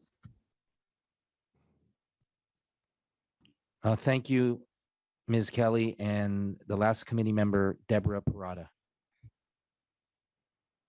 Oops. I have to agree with Aquanetta. The redevelopment and the 20% set aside was something that we all relied on and made our plans on, and we did the most that we could do for our cities. In our older towns too, when you have 130-year-old cities, you don't have a lot left in your general fund to do those extra things when it comes to providing land for free and all that kind of stuff. And the other thing too, though, like Ontario, we get 16 cents on every property tax dollar. The rest goes to the county, the state, and schools. And for our community, being that we're 130 years old, I want to say we have about 51,000 housing units, and many of those housing units, people have been living in there for 30 plus years. And so they're maybe paying us, $320 a year out of that property tax, and then that pays for police, fire, libraries, community centers, and everything else. So there's not enough or a lot left over to do those extra things with. So that's really bringing the state needs to bring us some dollars. I mean, we have land that we gave to the last project, and we still needed an extra $10 million to make that happen. And we were lucky enough to get a grant to make it happen. So That's what we need. I agree, Aquanetta, go up there to Sacramento, speak for us and help get it done. Thanks, Ms. Parada. And the last committee member, Lauren Meister.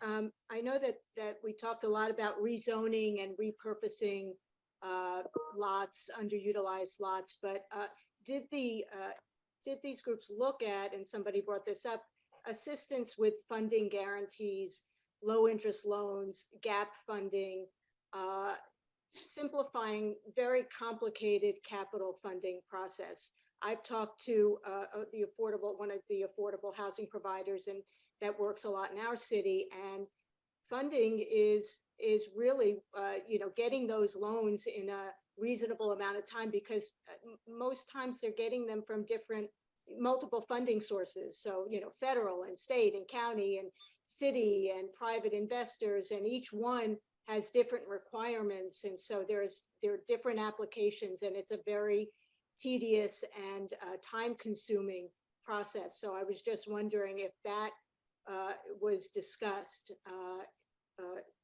among any of these groups. Yeah. And then I'll also say that I agree with John Mirisch in his comments about having a variety of housing types.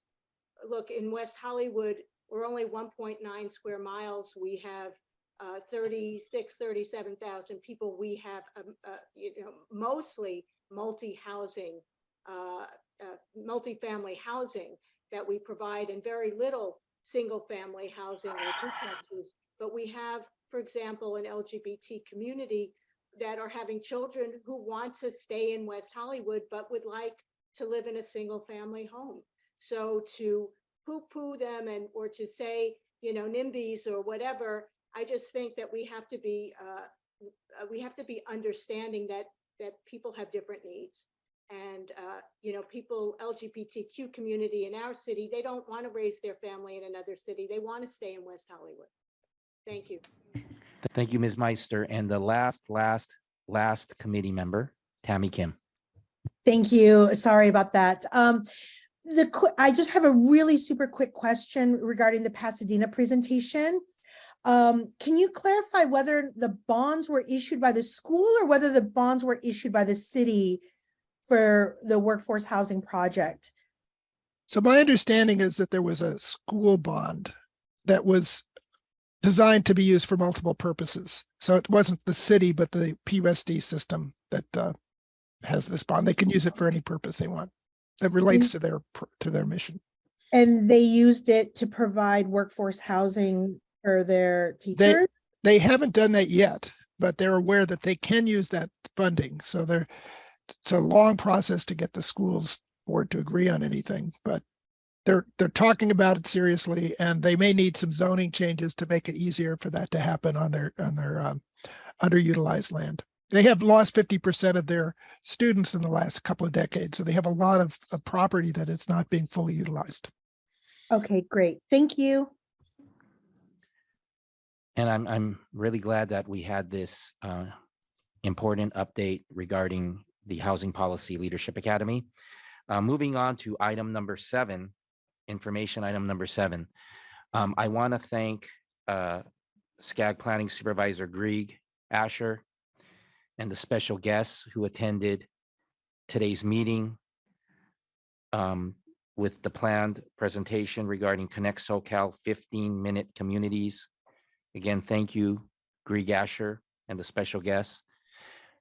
However, in the interest of time today, as the presiding officer and chair of this committee, I'm asking staff to postpone item number 7, the Connect SoCal 15-minute communities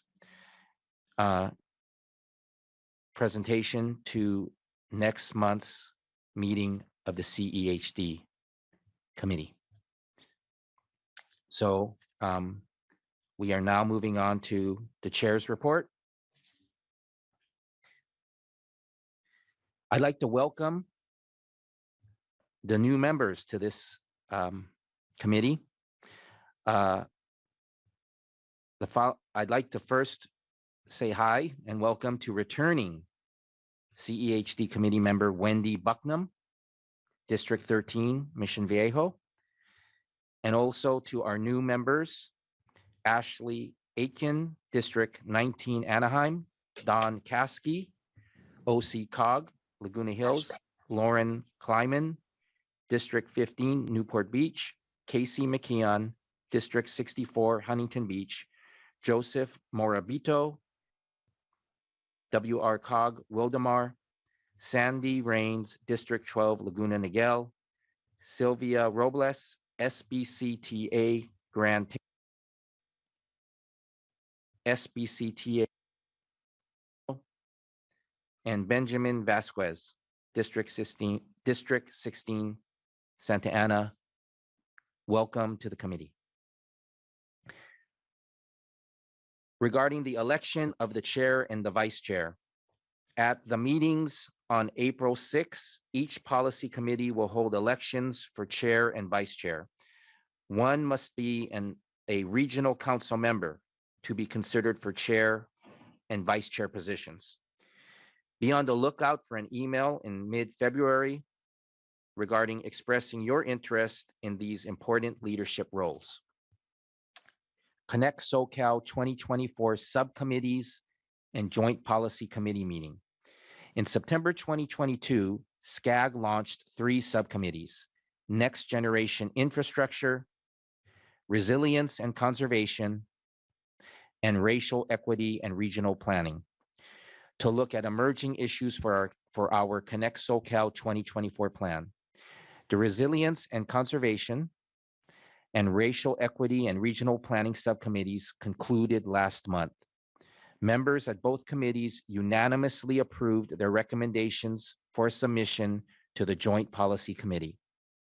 The Next Generation Infrastructure Subcommittee will meet to review their key findings and recommendations on February 15. The Joint Policy Committee meeting will be held on March 2, at which time the subcommittee recommendations will be considered both for their immediate application to Connect SoCal 2024 and to inform ongoing policy discussions at SCAG. 2023 SCAG Scholarship Program. Applications are now open for the 2023 SCAG Scholarship Program, which offers 7 $4,000 scholarship awards for outstanding Southern California students interested in urban planning and public policy. Graduating high school seniors and community college students from throughout the 6-county region are encouraged to apply. For more information and to apply, visit scag.ca.gov/scholarship. Elections reminders. I would like to remind each of you that SCAG is working closely with our sub-regional organizations, our COGs, to conduct elections for odd-numbered district for the regional council.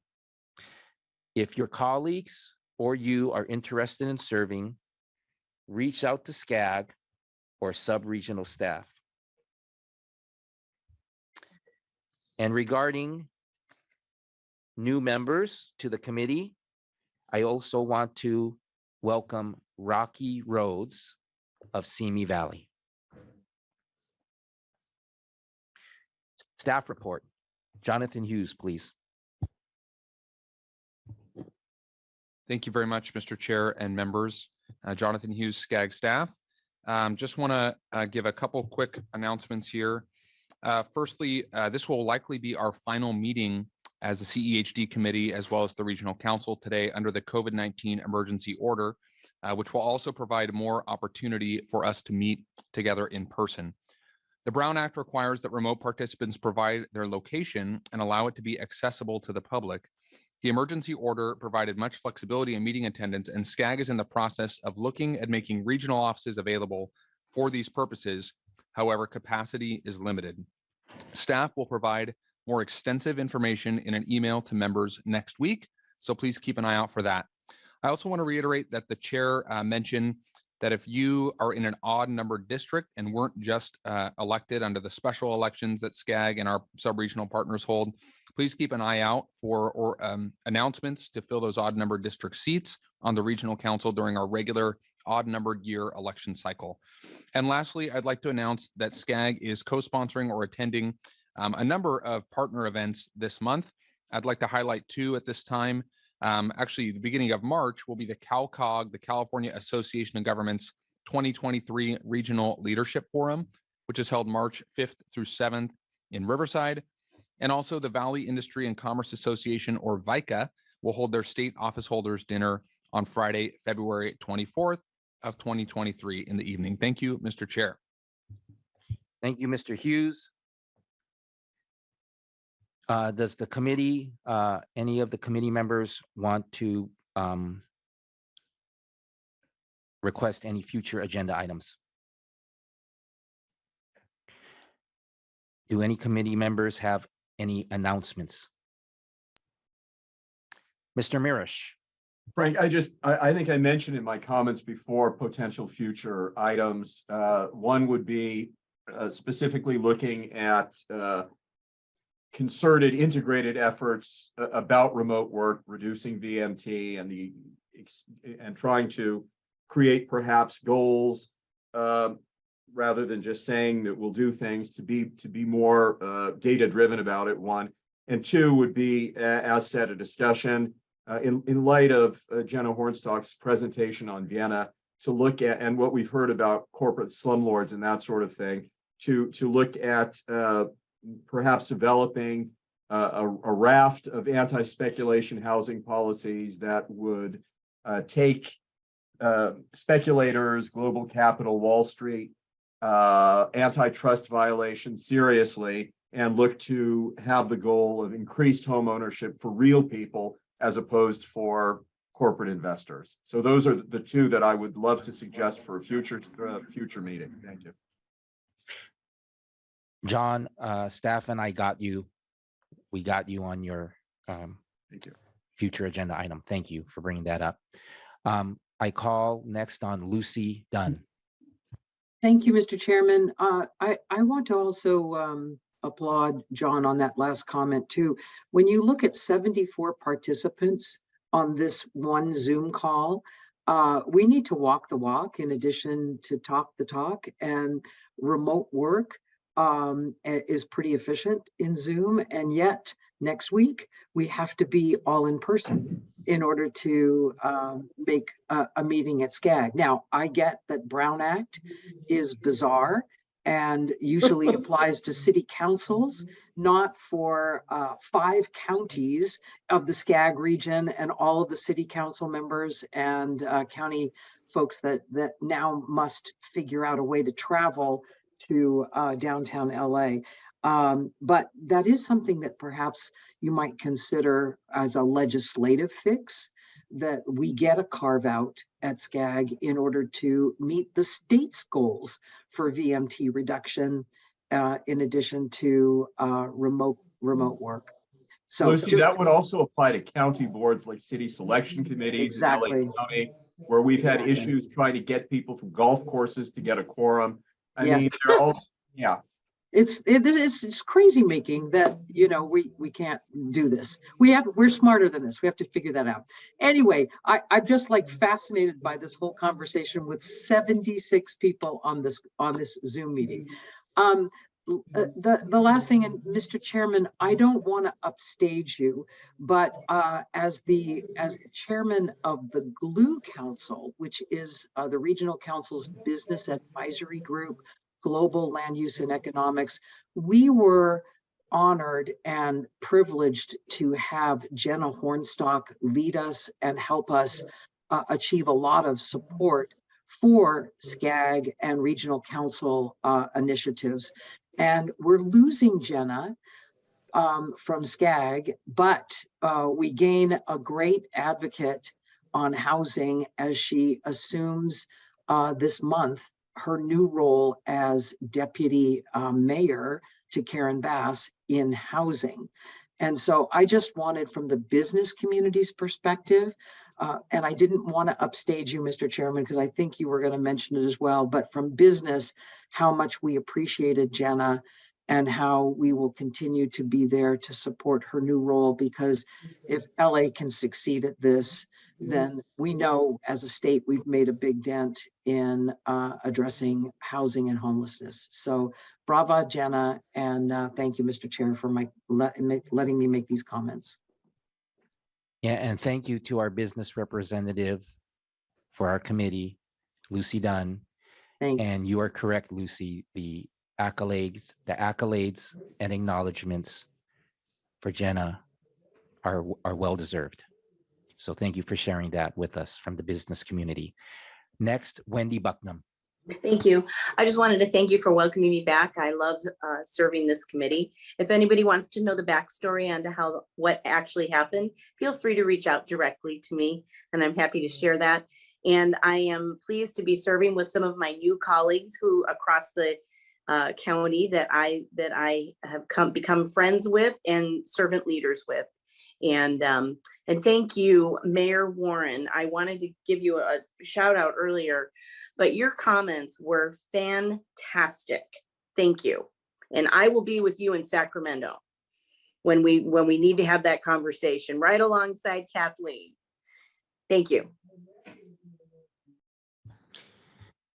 Thank you, Wendy. You know, I am so honored to be on this committee and honored to be the chair of this committee. And I'm so glad we had a robust discussion for this entire meeting. But I do want to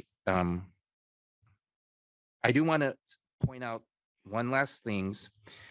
As a reminder to the committee, in March, in lieu of a CEHD committee meeting, I encourage all of you to attend our joint policy committee meeting as we learn more about the Connect SoCal development underway.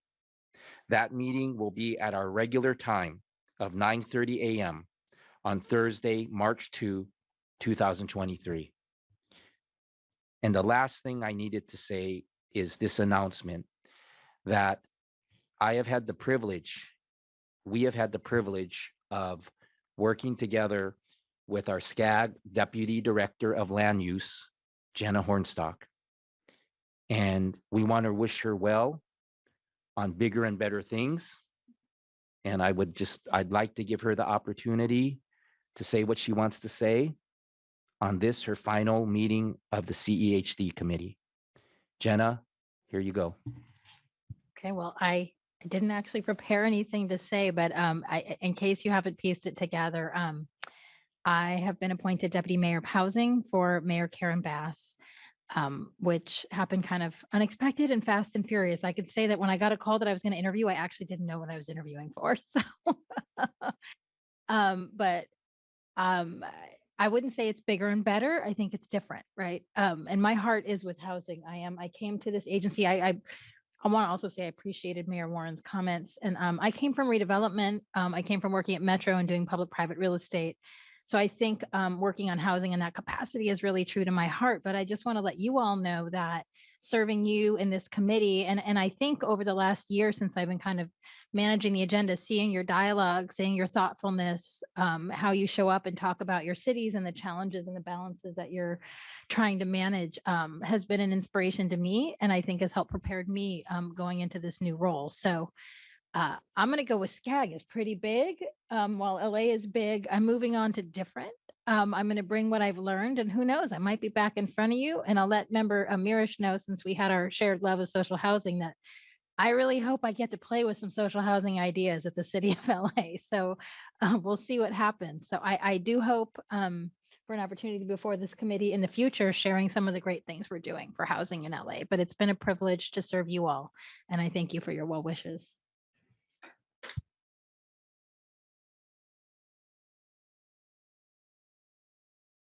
So we all know where to find Jenna. She's going to be over there in the city of Los Angeles in the mayor's office. And thank you one last time, Jenna Hornstock. And this meeting is adjourned.